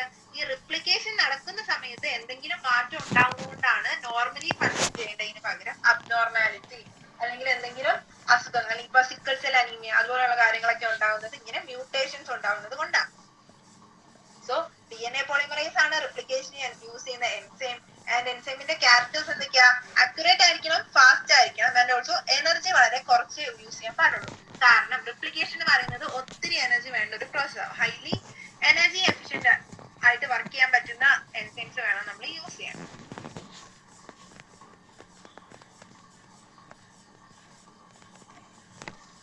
പിന്നെ അവർ പറഞ്ഞിട്ടുള്ള ഡിയോക്സിറൈബോ ന്യൂക്ലിയോസൈഡ് ട്രൈഫോസ്ഫേറ്റ്. ഈ ഡിയോക്സിറൈബോ ന്യൂക്ലിയോസൈഡ് ട്രൈഫോസ്ഫേറ്റ് എന്ന് പറയുന്നത് ഒരു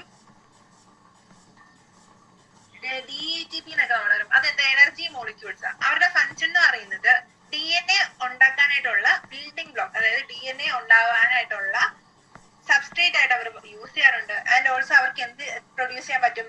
എനർജി പ്രൊഡ്യൂസ് ചെയ്യാനായിട്ടും പറ്റും. സോ ഡിയോക്സിറൈബോ ന്യൂക്ലിയോസൈഡ് ട്രൈഫോസ്ഫേറ്റ് എന്ന് പറയുന്ന മോളിക്യൂൾസിന് രണ്ട് ഫംഗ്ഷൻ ആണ് ഉള്ളത്. ഒന്ന് DNA മോളിക്യൂൾസിനെ ബിൽഡ് ചെയ്യാനായിട്ട് ഹെൽപ്പ് ചെയ്യും, ആൻഡ് ഓൾസോ അതൊരു എനർജി സോഴ്സ് ആയിട്ട് ഫങ്ഷൻ ചെയ്യും.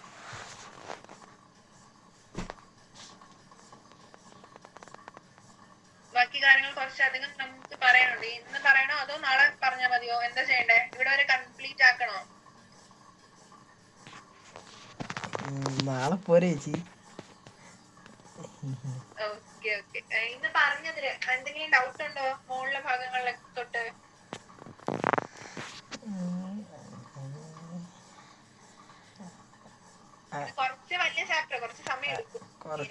ഭയങ്കര വലിയ ചാപ്റ്റർ. അതെന്ത് വലിയ ചാപ്റ്റർ?